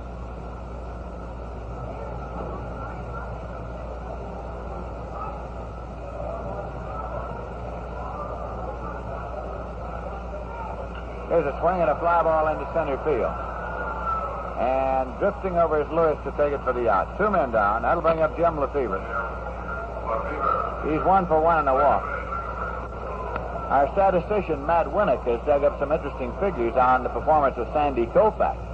Since early 1963, Koufax, against the New York Mets, the Chicago Cubs, and the Houston Astros, has won 24 games and lost none. Jackson's pitch to Lefebvre. low for a ball. Tonight is Koufax's 8th start against the Mets here at Dodger Stadium. In the 7 previous games, he's won all 7 of them, of course, and his earned run average for the 7 games, 0.30. In 59 innings, he has struck out 63. Which is low, and it's 2 balls and no strikes to Lefebvre. 2 men out, nobody on base. Now Al Jackson with a 2-0 pitch. In for a called strike. It's 2-1.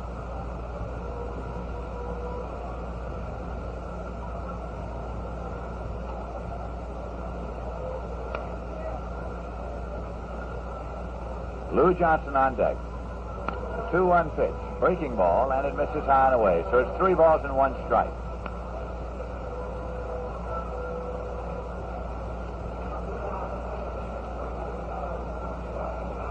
We'll be on the air tomorrow night at 10:55 p.m. New York time with the second and concluding game of this short series. Here's a 3-1 pitch. Swung on and missed. 3-2. Mets then move on down to Houston for a weekend series and then up to San Francisco for a 3 afternoon contest before coming back to Shea Stadium to open up on Friday night, August 20th against the Cardinals. Here's the payoff pitch. Swung on it on the ground to short. McMillan's over up with it, plays it across in time, and the side is out as Al Jackson gets the Dodgers in order here in the bottom of the 5th.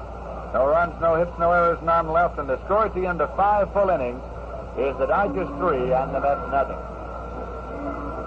Well, after the Mets conclude this Western trip that we were just talking about, they'll come home to Shea Stadium on Friday night, August 20th, and that night they will open up a homestand that will run for 16 games.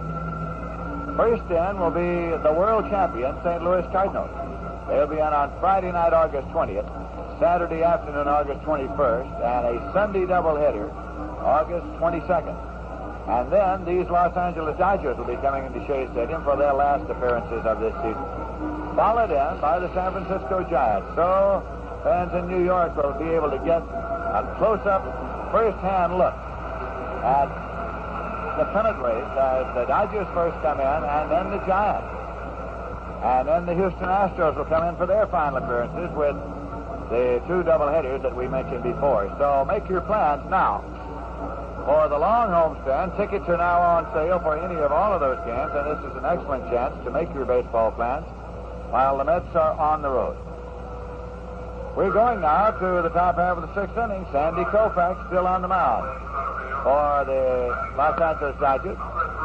And there's been a change in center field for the Los Angeles Dodgers. To tell you all about that and to detail the play-by-play, here's Ralph Kiner. All right, Lindsay. Hi there, everyone. Out in center field, Willie Davis has taken over. The center fielder who was in the ball game in center has been moved to left, Lou Johnson. And the first pitch by Koufax, a slow change of pace, up too high, and it's ball 1 as Roy McMillan leads off here in the top of the 6th. Dodgers with 2 in the 3rd and 1 in the 4th to lead 3-0. And now Koufax back with a fastball. It's in for a called strike. 1 ball, 1 strike. Koufax tonight against the Mets has had better control than he has had at any other time all season against the Mets. He has been very fine with his pitches, throwing the ball exactly where he wants it. Next pitch back, a fastball fouled over the top of the screen. The count now at 1 ball and 2 strikes. Sandy, who doesn't walk many batters in this ballgame, has walked none. He has struck out 8. Now has struck out 261 so far this season. He's well on his way to breaking the all-time strikeout mark. If he can continue to stay healthy and start, he'll surpass Bob Feller's strikeout mark of 348. 1-2 pitch is up high, and the count now at 2 balls and 2 strikes. Sandy holds the strikeout mark in the National League. It's 306.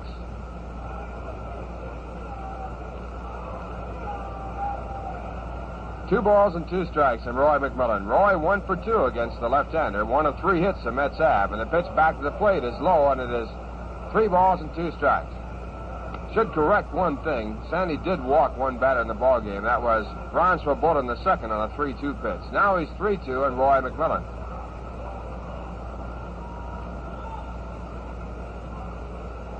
And at 3-2, the pitch is fouled down the right side. Ball going out in the corner and out of play. So the Candles stay 3-2 as Roy comes back to the plate. First hit off Koufax came in the third when Bobby Klaus singled sharply to left field. Roy McMillan followed behind with a sharp single to right. Now Koufax is calling Johnny Roseboro out for a conference halfway between home plate and the pitcher's mound. Dodgers are always a little bit uneasy about Koufax. He has an arthritic condition that could flare up at any time. In talking with Dr. Curlin, who is the team physician, he said at any time in his career in baseball, he could have a condition that would discontinue his whole pitching career. So he's on sort of tenuous ground. Next pitch back is hit out to right center. A hard drive going over as Ron Fairley's under it, and he makes the catch. One away in the top of the sixth. The Dodgers leading 3-0, and the batter coming up, Charlie Smith. Only real threat in this ball game by the Mets against Koufax to this point was in the third. After Krause and Roy McMillan had singled with 2 men away, Charlie Smith was up, and Charlie was struck out on a 2-2 curveball. Charlie is 0 for 2, batting at .267. 14 home runs, 48 runs batted in. He tries a bunt, misses. It's strike one. Dodgers with Wes Parker at first base, Jim Lefevre at second base, Maury Wills at shortstop, Don LeJohn at third. The catcher, Johnny Roseboro. Now Koufax in one strike, and the pitch is fouled over the top of the screen. It's strike two. High fastball, fouled on back. Sandy Koufax with a pitching percentage of .822 so far this year, and that is a very, very good indication of how much he means to the Dodgers. Dodgers are playing ball at the rate of .575, so he is way over the annual percentage of the Dodgers. Now the pitch back foul down in the dirt. The count stays at 2 strikes. Koufax coming back with a curve. The only other pitcher in the Dodgers staff who has a percentage higher than the one-loss percentage of the Dodgers for the season is Don Drysdale.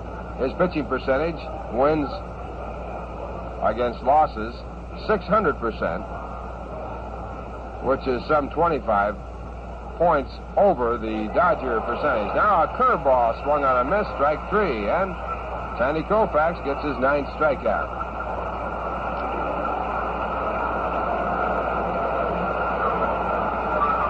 Sandy Koufax was so enhanced with a strikeout of Charlie Smith, he started for the dugout. He thought there were 3 men away, but only 2 away, and the batter coming up, Joe Christopher. Dodgers lead 3-0, 3 runs on 5 hits. The Mets have no runs and 3. Joe has struck out his 2 times up. Once going down swinging, the other time looking. And the first pitch to him is high and away, a fastball for ball 1.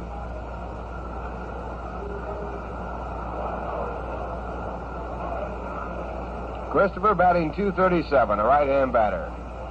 And Sandy back with a fastball, a blazing fastball, but this one inside, and the count is at 2 balls and no strikes. Sandy's fastball is an overhand fastball that really rides. It takes right off. Explodes as it comes to the plate. Here's a 2-0 pitch. It's down and low, and it's ball 3. 3 balls and no strikes. Koufax turning around to center field, wiping the perspiration off his brow. Now down to the rosin bag, and now back for the signs. And that 3-0. The pitch is just outside, ball 4, and that's the second walk that Koufax has given up. 4th man to reach at first base for the Mets, and it brings up Jim Hickman. Jim has grounded out to short and flied out to center field his 2 times up. He spoiled Koufax's no-hitter the last time the Mets played here when he hit a home run, the only hit that the Mets had off the left-hander. Sandy has pitched 3 no-hitters and 2 one-hitters.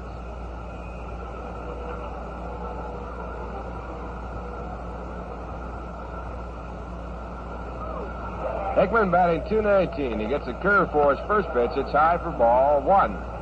So 5 in a row by Sandy Koufax out of the strike zone. 2 men away. We're in the top of the 6th.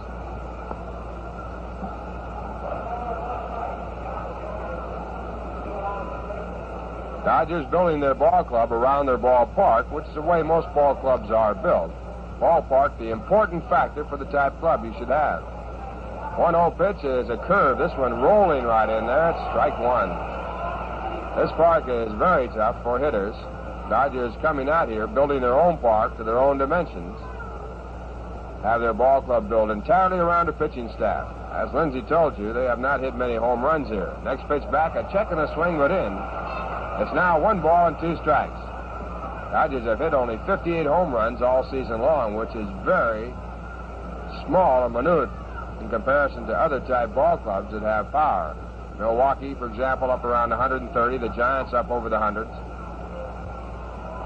Throw to first base, just a calling card. Christopher back, a light tag by Wes Parker, sort of in slow motion. 1 ball, 2 strikes.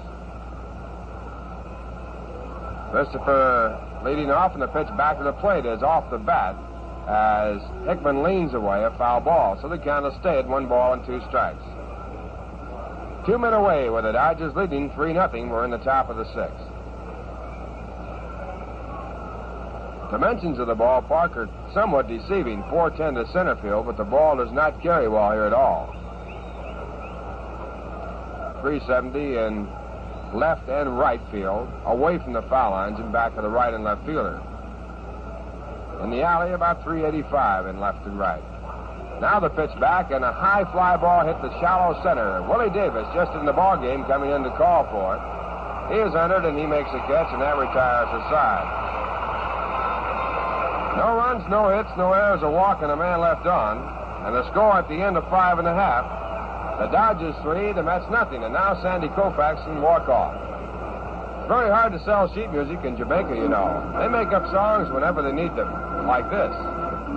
Having a party, eating rice and peas, dancing happily as you please. Charming lady with a very nice smile. Think I'll talk to her for a while. Think I'll talk to her for a while. When Jamaicans get together for a party, the beat is calypso and the songs are made up on the spot. The party was hilarious as it could be, but in the morning there was news for me.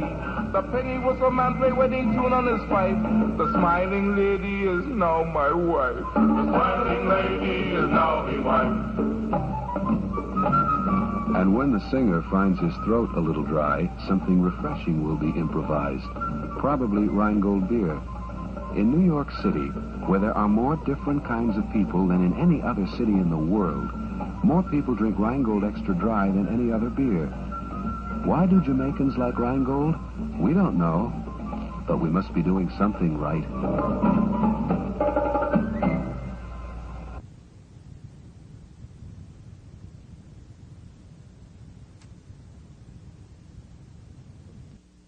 Runs and allowing 5 base hits. 2 runs coming in the third, 1 run coming in the fourth. The first pitch is topped out toward the pitcher's mound. Jackson up with it, throws over to first base, and easy out. 1 pitch and 1 away, and it brings up the third baseman, Don LeJohn.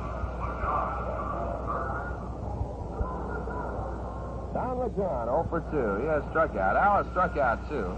Getting Maury Wills as his first man in the ball game, and then picking up Don LeJohn in the fourth. LeJohn, a right-hand batter, hitting .319, but he's been at bat only 46 times, 47 times. His first pitch is strike. 1 strike count as Jackson looks for the signs from Chris Cannizzaro. And the next delivery, a changeup outside, and the count evens up at 1 ball and 1 strike.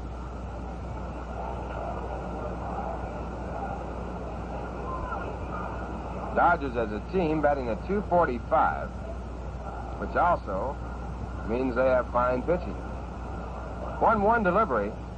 It's back and in, and strike 2. 1 ball, 2 strikes.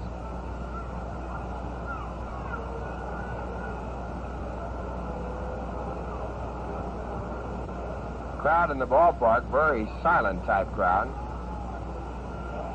which is normally the case. They have to listen to the transistors. Here's a swing and a miss, and it's strike 3. Jackson getting his 3rd strikeout. Second time he has picked up Don LeJohn, and both times that he has picked him up, he's got him on a curveball.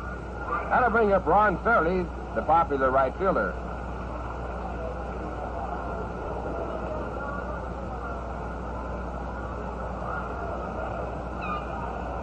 Ron with a single and 2 times up in the ball game. Singled through the middle and scored in the 4th inning. Left-hand batter batting at .296. And a curveball is hit through the middle, off the end of the bat. Going back a second, Roy McMillan. He comes up with the ball about 6 steps in back of second on the grass. He was 6 steps on the grass in back of second.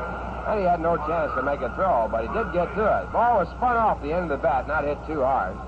Roy had to chase it down and came up with the ball with no chance to throw to first. So Fairley has his second base hit. That's number 6 off Jackson as the Dodgers lead 3-0 with 2 men away in the bottom half of the 6th. And the batter now coming up, the first baseman, Wes Parker. Wes, the switch hitter, batting from the right-hand side. And he drills one to left field, going way back. The left fielder, it's over his head, bouncing off the wall, now being picked up by Ron Swoboda. Coming around from first base is Ron Fairley. The throw into third base is not in time.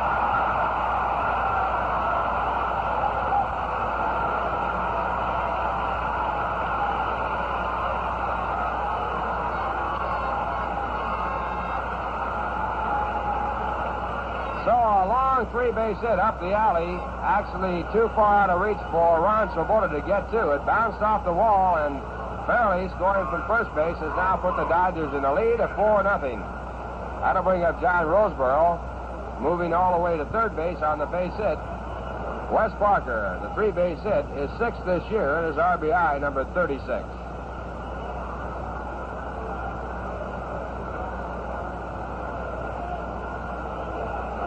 Dodgers 4 runs on 7 hits. The Mets no runs in 3. And now they're going to put John Roseboro on. The first pitch is outside. It's ball 1. On deck batter, the pitch is Sandy Koufax. Ball 2, the pitch again away. 2 balls, no strikes. Roseboro had a base hit in the center field to drive in a run in the 4th. It was a broken bat base hit, looped in, that dropped in front of Johnny Lewis, allowing Ron Fairley to score from second. Next pitch is outside. It's ball 3, and here's ball 4.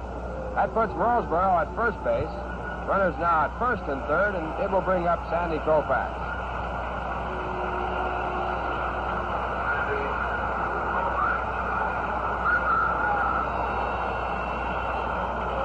Doug McGraw is now throwing in the bullpen for the Mets, a left-hand pitcher. And Sandy Koufax in the batter's box. Sandy batting .220 with 18 base hits.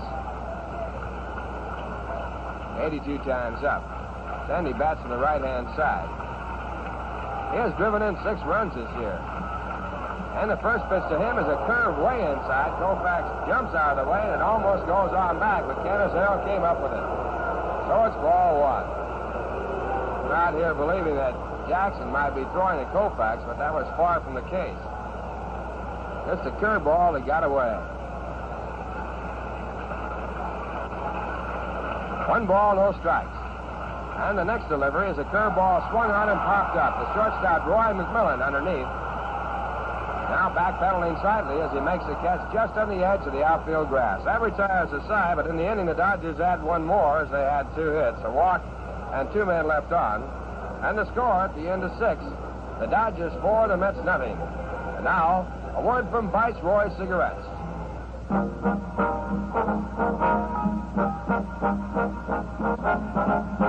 Which filter cigarette should you be enjoying today? Some brands taste too strong, as if they didn't even have a filter. And some taste too light. You know the kind. They never seem to satisfy your taste. But there is an answer, and here it is. Viceroy's got the taste that's right. Not too strong and not too light.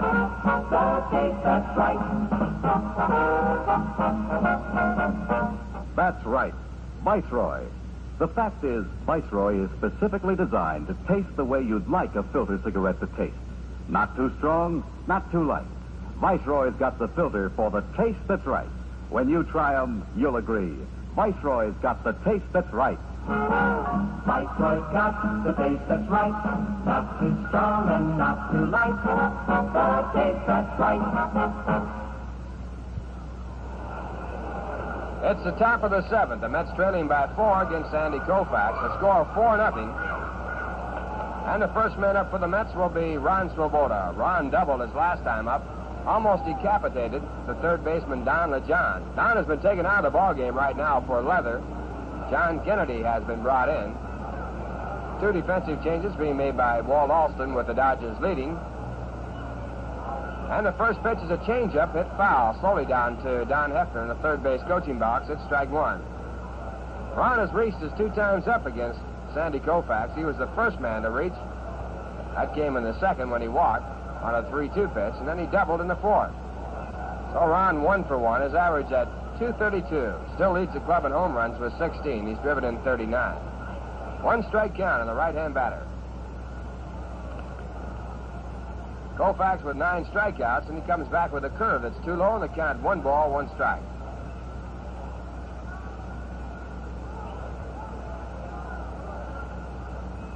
And the left-hander back again, and this time a foul ball down in the dirt. And right now we'll pause for station identification. This is the New York Mets Baseball Network. WHN New York 1050, leading station for the sound of beautiful music day and night. Ralph Kiner with Bob Murphy and Lindsey Nelson from Dodger Stadium in Los Angeles. Dodgers leading 4-0. No one out in the top of the 7th, and the next pitch back to Swoboda has swung on and missed. He checked in time, I think, but the pitch still called a strike. So Sandy Koufax picks up his 10th strikeout. That is the 76th time in his major league career he has struck out 10 or more batters, which is an all-time major league record by a long way. That also marks the 15th 10-strikeout game this season for Sandy Koufax. And the Messi's going up on the Messi's board here, and that brings some applause. Now the batter is Johnny Lewis, and he fouls a fastball over the screen at strike one.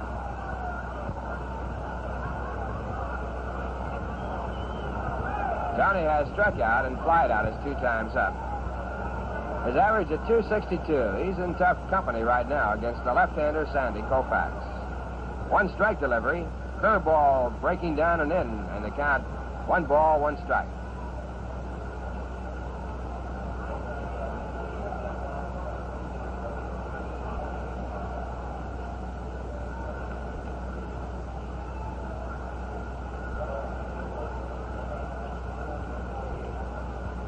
One ball, 1 strike. Koufax back to work. And the fastball's hit down to first. A 1 hopper taken by Wes Parker. Koufax coming over to cover. Makes the play in ample time. 2 men away in the top of the 7th. The Dodgers leading by a score of 4-0. And the batter coming up is Chris Cannizzaro. Coming to the on-deck circle now is Jim Schaefer. As the pitcher is due up next. And if it goes that far, the Mets will go for a pinch hitter. And that'll mean that Tug McGraw will be in the ballgame. He's warming up.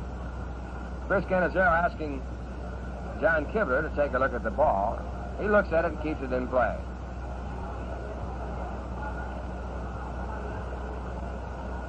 Cannizzaro is 0 for 2 in the ballgame. Fired out to right his first time up and then grounded out hard to third.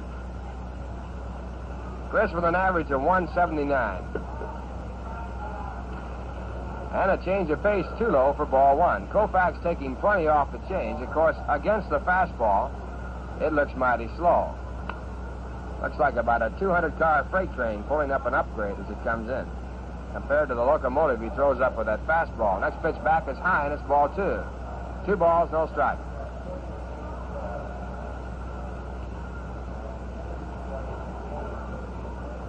Dodgers in front by a 4-0 score. This is the first of a 2-game series. And the next pitch is low. It's ball 3.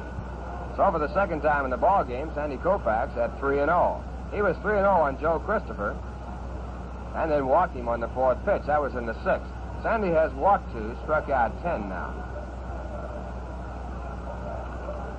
And the pitch back is in, and the count 3 balls, 1 strike. Sandy's all-time record for strikeouts, the all-time high in Major League Baseball, 18. And he comes back again for strike 2. It's 3-2 now on Chris Cannizzaro. Koufax first struck out, was the first man to strike out 18 at night. He did that against the Giants. He had struck out 18 in a day game against the Cubs. Now the 3-2 delivery. It's in there, called strike 3. Strikeout number 11, and Koufax walks off with a 1-2-3 inning. The score at the end, 6.5. The Dodgers 4, the Mets 0. Next, you're going to hear a lullaby, but remember to stay awake for what comes after.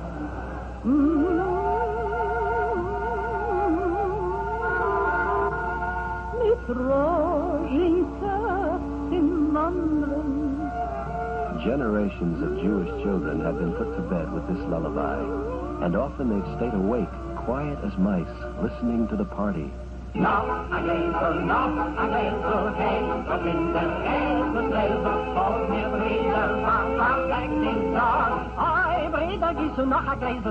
This song brings back friendly laughter and the clink of bottle against glass.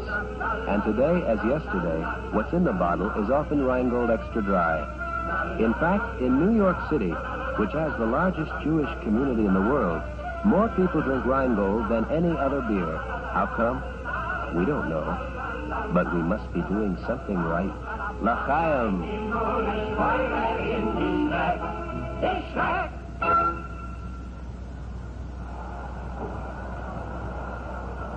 Bottom half of the seventh, the Dodgers coming up against Al Jackson as they lead 4-0, and it'll be Maury Wills to lead off against the left-hander.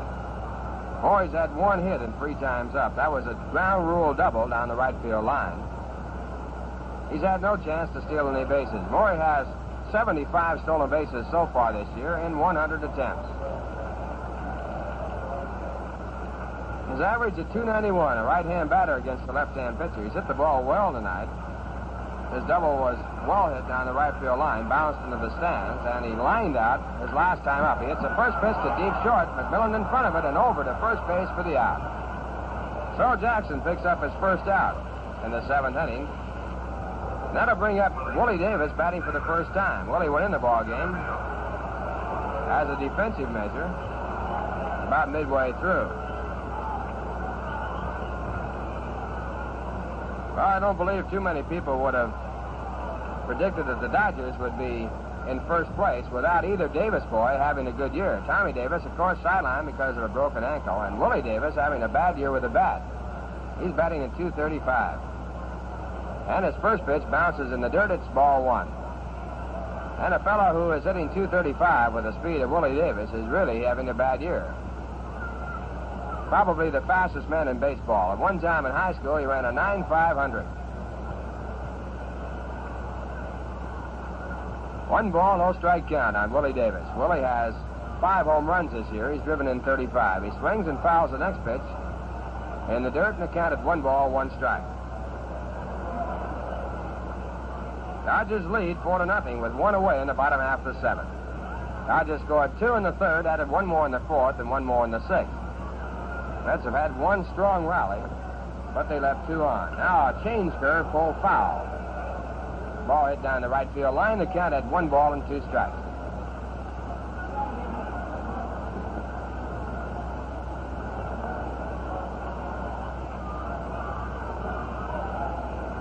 Dodgers leading by 1/2 game in the National League. We'll have all the scores for you right after this inning. Next pitch, a line drive base hit by the second baseman, Bobby Krause, and the first baseman, Jim Hickman. The ball picked up by Joe Christopher, or Willie Davis holds it first.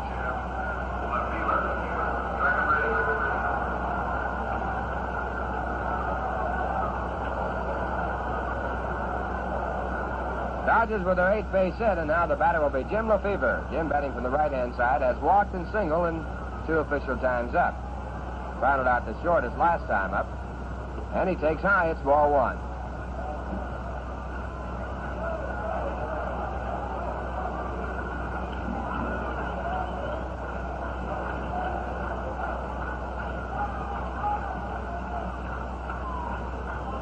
One ball, no strikes. Willie Davis draws a throw. Throw was offline, and Jim Hickman had to move off the bag to get to it. Willie Davis, a fast man on the bases with a short lead, now moving up. Jackson looks at him. The runner goes. The pitch is outside. The throw to second base is in time. He is out. Fine throw by Chris Cannizzaro, and Willie Davis caught stealing for the 4th time this year. He has stolen 16 bases, and it took a perfect execution all the way around. The throw taken by Bobby Krause, and it was right on the money. So Willie is taken off the bases, and it brings up a 2 ball, no strike count on Jim Lefevre. Jackson now with the sign and into the windup. And his next pitch is low for ball 3.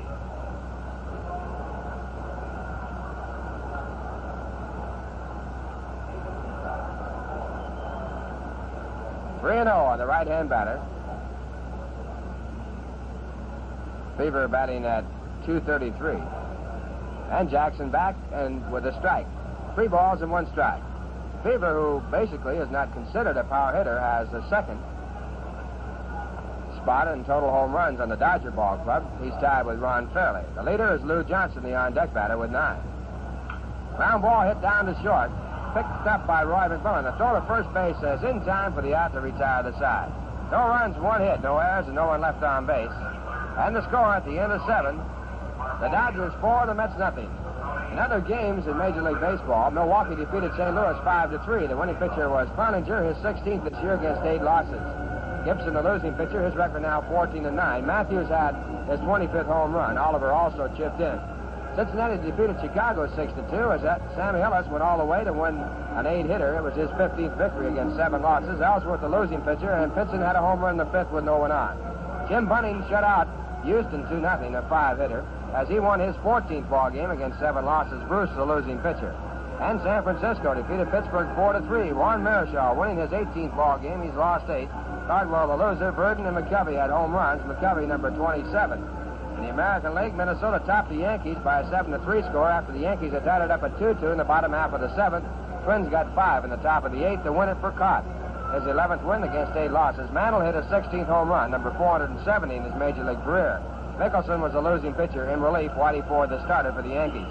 Boston over Baltimore, 15-5 in the first of 2. In the second ball game, Baltimore got hot and won it 12-4. Dodgers make it the Angels, defeated Cleveland 5-2. Winning pitcher Lopez. The losing pitcher was Hargan. Adcock a home run in the 8th with 1 on. And Detroit over Kansas City 3-0. Wickersham, the winner, a 4-hitter. Chicago also with a shutout, a 6-0 win over Washington, a 4-hitter pitched by Tommy John. So that's the way the scoreboard reads, and now here's Bob Murphy. All right, Ralph. Ron Hunt is coming up now to bat for Al Jackson. Doug McGraw warming in the bullpen as we go to the 8th inning. Ron was out of the doubleheader on Sunday at Shea Stadium due to a stiffness in his neck. Still bothering him some here this evening. Now the pitch is in, strike 1 call. Ron out of the lineup for just about 3 months due to the severe shoulder separation. Foul ball hit down the right field line, drifting over into the crowd, strike 2.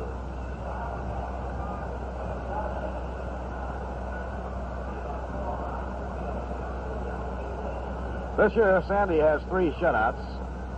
Lifetime, he has a total of 30.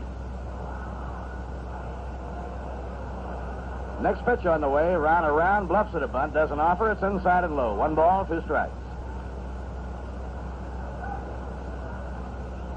Bobby Klaus on deck, then Roy McMillan.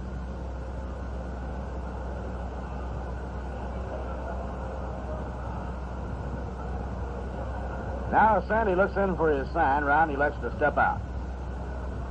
The 1-2 delivery, swing and a miss. He struck him out with a changeup curve. Now Koufax has struck out 12. Top of the batting order for Bobby Klaus. 265 strikeouts this year for Sandy Koufax.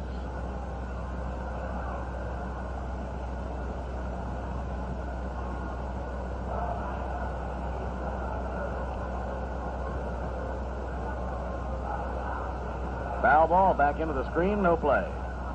Sandy's high in 1 ball game this year has been 13. On 4 different occasions, he has struck out as many as 13 hitters in 1 ball game this year. Next pitch on the way, a changeup, a drive hit towards second base, taken on a hop deep by Lefebvre. The throw, not in time. He beats it out for a base hit. That was a soft line drive hit out over second base. It was not really stung, and as a result, Lefebvre was able to go out into short center, play it on a hop, and make a play, but not in time, and Bobby has his second hit of the game.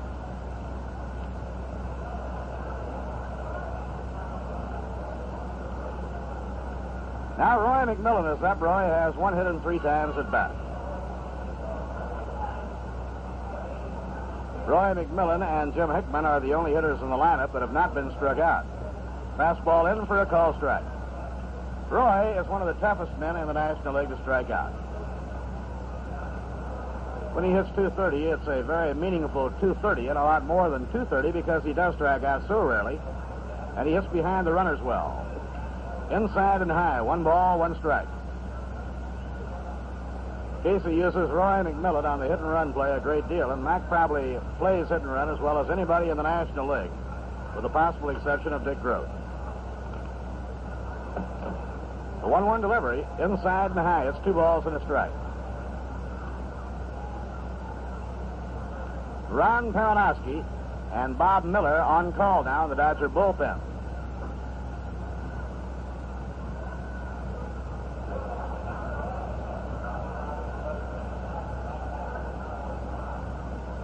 Pitching 2-1. Looping fly ball into short left field. This one could drop for a base hit. It does. Rounding second and holding there is Bobby Klaus. And Roy McMillan has his second hit of the ball game. It's the second time in the game that Bobby Klaus and Roy McMillan have had back-to-back base hits. That one a Texas Leaguer into short left field. So Bobby Klaus and Roy McMillan, the table setters, whose job it is to get on base for the middle of the order, have collected 4 of the 5 hits given up by Koufax. 1 out and 2 on. The batter is Charlie Smith. Charlie has fouled out to Roseboro and been struck out twice.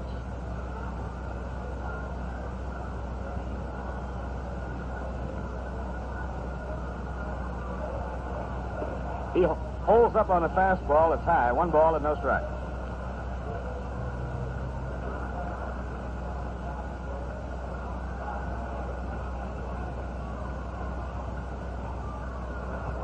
Dodgers 4 and the Mets nothing. We're in the 8th inning.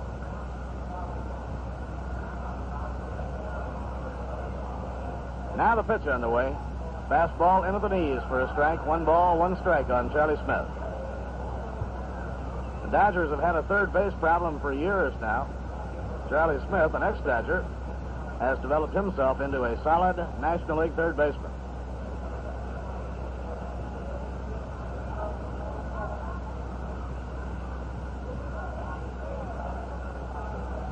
The 1-1 delivery. Hit hard, a line shot. Fair ball, a base hit down the line, rolling toward the corner. Klaus around third is scoring. McMillan is going to third, and Smith into second with a double. He ripped that one. Hard hit line drive right down the left field line and down to the corner. For Charlie Smith, a run-scoring double, his 49th run batted in. And for Charlie, his 15th double of the year.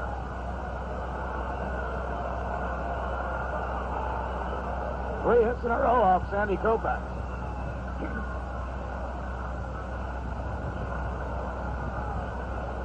Now 3 straight hits, and the Mets have a run in. The double by Charlie Smith, the best ball the Mets have hit off Koufax. It was really ripped.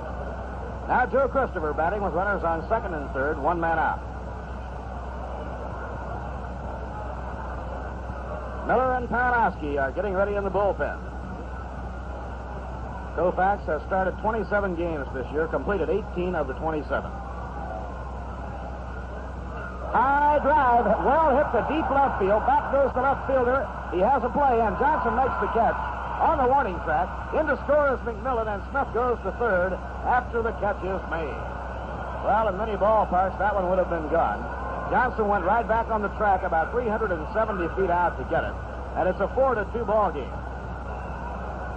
As this summer, Guy Lombardo presents Mardi Gras at the Jones Beach Theater with a cast of 200. With Wilbur Day Paria, his New Orleans Jazz and dances staged by June Taylor. Don't miss Mardi Gras at the Jones Beach Theater. Now Jim Hickman is the batter against Koufax. 2 runs are in. And the curve is over for a strike.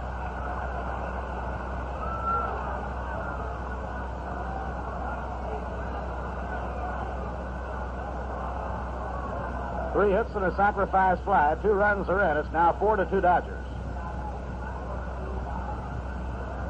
Another slow curve that's over at the knees, strike 2. Jim has bounced out to short, fly to center the next 2 times up. Charlie Smith is on third, 2 men away. A swing and a miss and a high hard when he struck him out. For Sandy Koufax, his 13th strikeout of the game. 5 times this year. He spanned 13 in a ball game. Mets breaking through in the 8th inning scored 2 runs. There were 3 hits. No errors, 1 left. At the end of 7 1/2 innings, the score, the Dodgers 4 and the New York Mets 2. Now here's a bit of advice about your car that may come in handy. A mileage tip from Shell. If your car trembles and shakes when it's idling, chances are it's trying to tell you something important about your mileage. Shell mileage experts point out that a rough idling engine may be running rich, using up to 50% more gasoline than it should. This even wastes gasoline going down a hill or loafing along at low speeds. The solution is easy.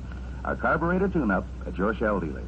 It isn't expensive, and if rich idling is the problem, a simple adjustment usually does the trick. And your Shell dealer has yet another way to help you get good mileage. Super Shell gasoline. Super Shell, of course, is blended with platformate, the well-known mileage ingredient. Chances are you've seen it demonstrated on television. Platformate really works. So, for good mileage, keep your engine tuned up and keep your tank filled with Super Shell gasoline. It's blended by mileage experts to help you get good mileage. Last of the 8th inning, the new pitcher for the New York Mets, left-hander Tug McGraw. This will be the 27th game this year for Tug. He's won none and lost 2.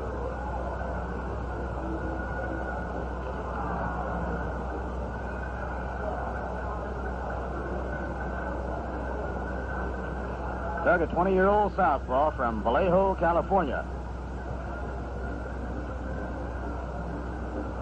Well, Ralph, I guess when Tug becomes an established ball player, and they sometimes refer to him as the barber, it does not exactly have the same meaning as to why they call Sal Maglie the barber. Well, Sal never used anything but just a very sharp set of shears, and he used to cut you with the ball instead of with the razor. Incidentally, before the ball game, they had 3 very attractive girls out here. The Peaches Queens from Vallejo, California. So evidently they grow peaches in Vallejo, California. Both kinds. Yeah. Lindsay talked the girls out of 2 of them. 2 of the peaches. That's a piece of a story, I'll say that.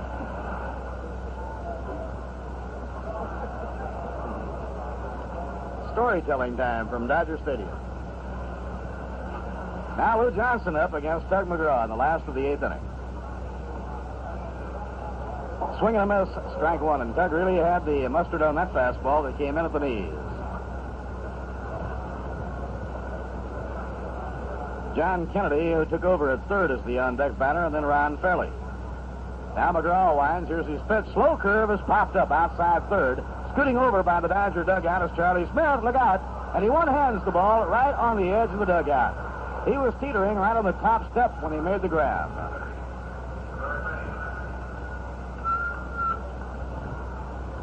Now John Kennedy will be hitting for the first time.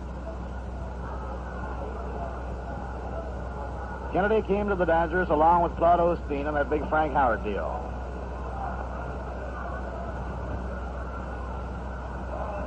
Now McGraw winds. Here's the pitch on the way. Foul ball.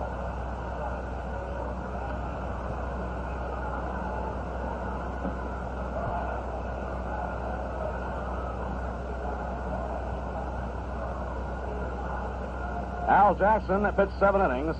Al had a good sinker tonight. He allowed 4 runs, gave up 8 hits. Walked 3 and struck out 3. Now the changeup tried by Tug is high, 1 ball and 1 strike.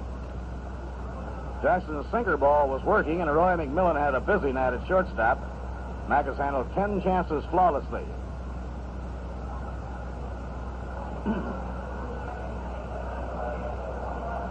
The 1-1 delivery.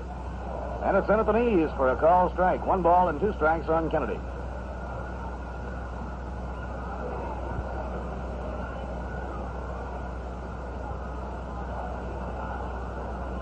Kennedy, right-hand batter, bends from the waist. Curve is way up high. Canacero had to go up as high as he could reach to grab it. So the count is even at 2 balls and 2 strikes.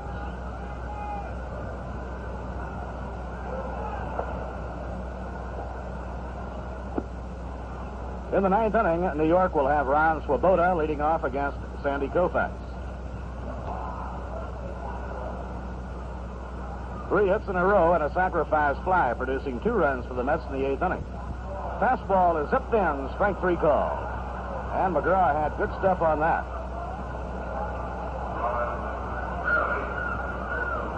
Now there are 2 away, nobody on. Coming on to hit is Ron Fairley. Fairley has 2 hits and 3 times up this evening. He's batting at .298.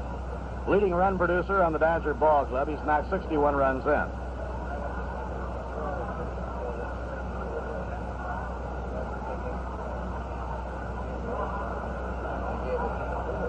High fly ball to left field. Ron Swoboda is camped under this one waiting. He has it and the side is out. And a very impressive inning by Tug McGraw. He had that good control. Anytime this young left-hander has the control of his fastball and his curve, he has a real good arm, a live arm, good stuff. When he gets his pitches over, he is tough to handle. No runs, no hits, no errors, and none left on. Now 8 innings complete. The Dodgers, 4 runs, 8 hits, and no errors. New York, 2 runs, 6 hits, and 2 errors. Right here, we pause for station identification. This is the New York Mets Baseball Network. WHN New York, 1050, leading station for the sound of beautiful music day and night.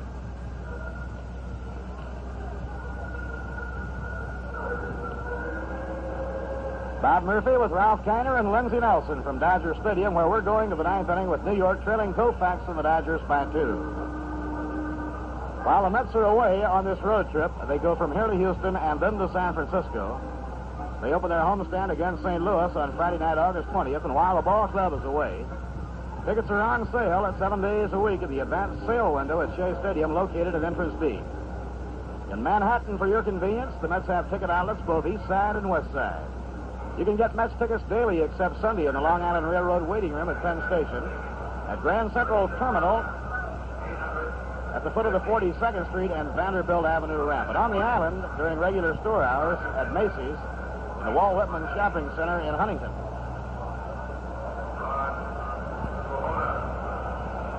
Beautiful crowd here in Dodger Stadium today, 36,815.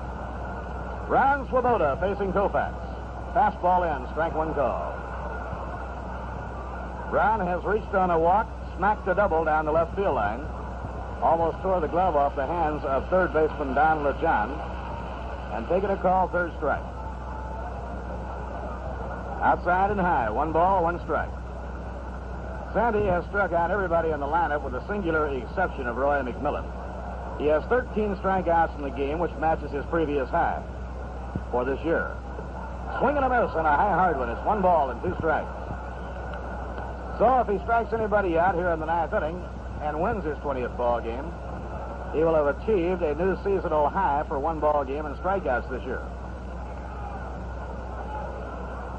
The 1-2 delivery. Changeup is rifled foul down the right field line and out of play. Well, all last year, playing on the road, the Mets played before a total gathering of 814,952. And here tonight, the Mets have gone over last year's total road attendance. The Mets on the road this year have drawn 832,000, just about 833,000. So it looks like they'll reach 1 million on the road, and probably about 1.8 million at home. So Casey and the Mets have been quite an attraction, not only at Shea Stadium, but all around America. Now it's 2-2, and the pitch on the way is high, ball 3. The string is out on Ron Swoboda.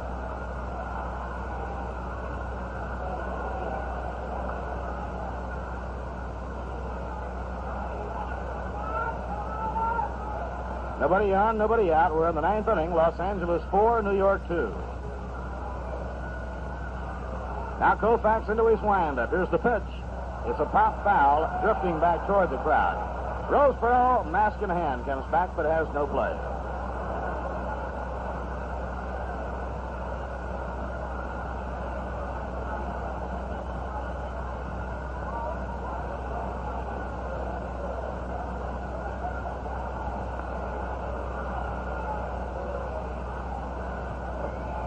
The Mets in 7 dates at Dodger Stadium this year have played before 203,000.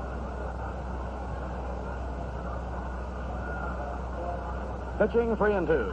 High fly ball, well hit the deep left field. Back to the wall as Johnson is going down a home run.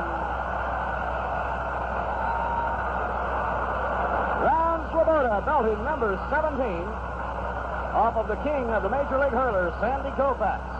First home run for Ron Swoboda since July the 17th when he homered off Bob Perky. He's looked good with the bat tonight. He almost tore the glove off third baseman Don LeJohn and hitting a double earlier in the night. Now a towering home run into the left field bleachers. Ball on the downward flight, clearing the 370-foot barrier, 370 feet from the plate, and landing several rows up into the bleachers. It is a 4-3 ball game. Johnny Lewis up. Fastball over, strike one call.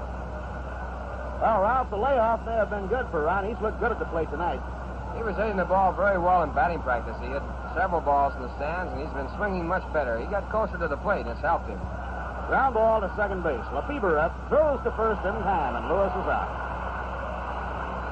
Ron Swoboda had gone into a very severe batting slump. This is his first RBI since July 20th. His first home run since July 17th. And Wes Westrom, after talking things over with Casey, they decided that perhaps the best tonic might be to just take it easy, sit down in the dugout, not even take batting practice for a few days, just to get away from it. Guess it really helps to not have to bat against the tough pitchers like Sandy Koufax. That does help, doesn't it? He really tagged it. Canizero hits a ground ball down to third, taken on a hop by Kennedy. The plate of first in time, 2 down. So it's 4-3. The Mets down to their final out, and Jim Schaefer will bat for Tug McGraw.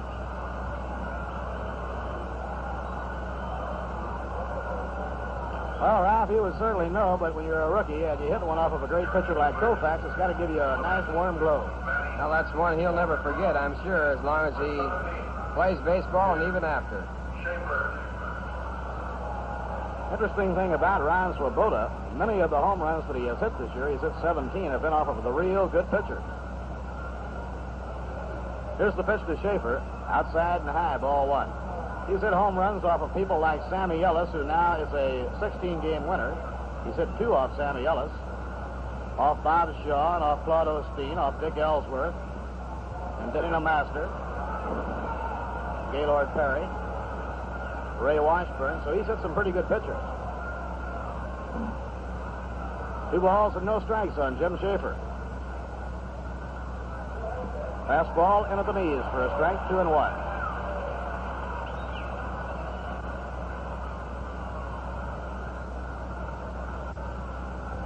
Sandy Koufax within 1 out of his 20th win of the season. Looks in for his sign. Now the pitch on the way. Fastball at the knees, strike 2. And the count is 2 balls and 2 strikes. If Sandy gets it, he will arrive 11 days earlier than he did 2 years ago in his big season. It's 2-2 on Schaefer. Down comes the pitch. Foul ball back into the screen. Mets starting to hit Koufax. They got to him for 2 runs on 3 hits in the 8th inning. Another run home here in the 9th on Ron Swoboda's round tripper. So the Dodgers right now are clinging to a 1-run lead. Pitching 2-2. Foul ball back into the screen, and the game continues.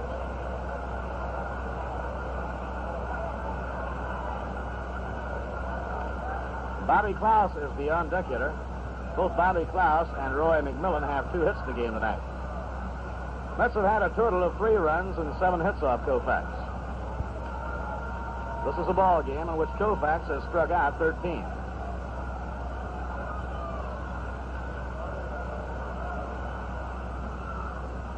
Now the windup, the 2-2 delivery. Again, it's wafted foul back up into the crowd, out of play.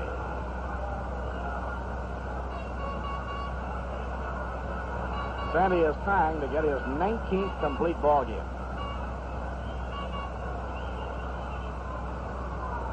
Today's modern baseball with a lot of emphasis on relief pitching. That's a lot of complete ball games.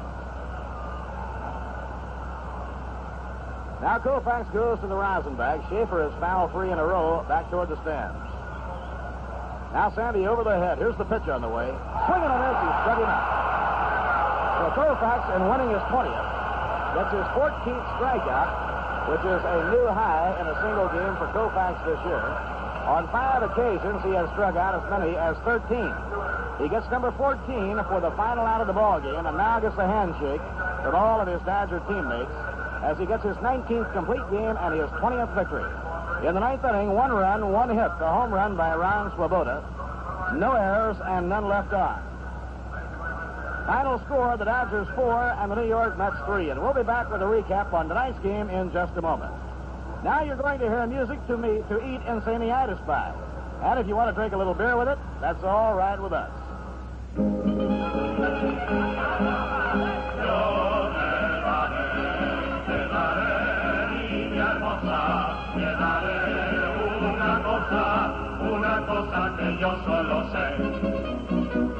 Spaniards in New York City have brought us the sounds of Andalusia and the Basque provinces in songs like Yo Te Daré. You'll hear this song in places where you can savor chorritos and ensamidas. And as the rhythm and your thirst quicken, it may be that you'll call for more Cerveza Rheingold. It's a fact that in New York City, where there are more Spaniards than in Almazan, more people drink Rheingold Extra Dry than any other beer. ¿Por qué? ¿Quién sabe? But we must be doing something right.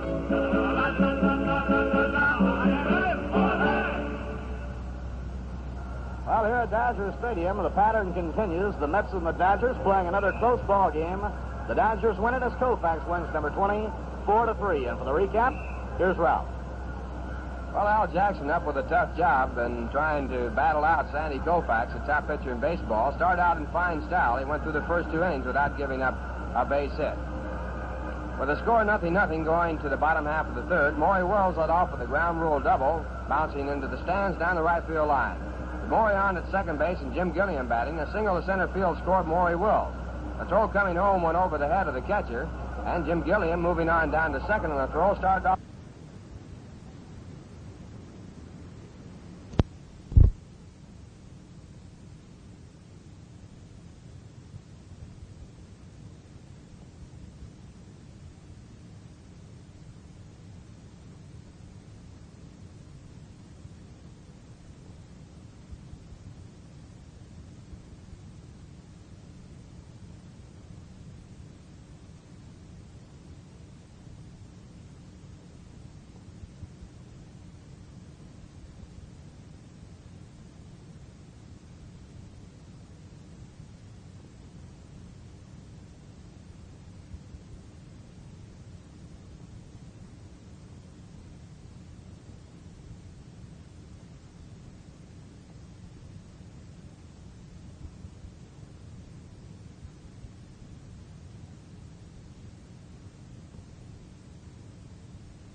Led off with a ground rule double, bouncing into the stands down the right field line. Maury on at second base and Jim Gilliam batting. A single to center field scored Maury Wills. A throw coming home went over the head of the catcher, and Jim Gilliam moving on down to second, and the throw started off at third base. He was about halfway there when Al Jackson picked the ball up back in the screen. Al wound up, tossed the ball into left field, and Gilliam came on in to score the second run of the inning. That run, which came on the 2 errors on the play, certainly proved to be the big difference in the ball game as the Mets lost by 1. The third run of the ball game came in the 4th when the Dodgers scored a run when Ron Fairley singled to center field, and John Roseborough, after Fairley moved down to second base, looped a single into center field. That was number 3, and number 4 came in the 6th inning on a single by Ron Fairley with 2 men away, and a triple by Wes Parker into left center field, and of course that proved to be the winning run of the ball game. Mets got into the game when they scored 2 runs in the 8th inning on 3 base hits, a big one by Charlie Smith. And then they added 1 more in the 9th, their final run, when Ron Swoboda hit a 17th home run into the left field stands, a long home run coming off of Sandy Koufax. So Sandy Koufax became the first 20-game winner in the major leagues. He has lost only 4. He in the game struck out 14 batters, his season high so far this year. And this is the 76th time that Sandy has struck out 10 or more batters in his major league career, and this is a very big major league record. And Sandy 11 days ahead of his best pace when he won 25 and lost 5. Losing pitcher Al Jackson, his record 5-16, and the line score of the ball game has 36,815 saw it. Was the Dodgers 4 runs, 8 hits, no errors. They left 5 on. The Mets 3 runs, 7 hits, and 2 errors. They left 6 men on base. Tonight's game was brought to you by Rheingold, New York City's largest selling beer. And what a remarkable thing that is. In New York, a city of so many different people with different tastes, one beer has become the favorite, Rheingold Extra Dry. Now, we don't know why so many people like our beer, but we must be doing something right, and we'll keep right on doing it. Tonight's game was also brought to you by Viceroy. Not too strong, not too light. Viceroy's got the filter for the taste that's right. And by the Shell Oil Company, makers of Super Shell good mileage gasoline. Stop at the Clayton White pump for Super Shell. In old baseball land, there are no fans so grand as our Mets fans. When we play other teams, no one blood-curdling screams, that's our Mets fans. But when Mets fans shout, go, what they mean we all know. We've got no place to go but up.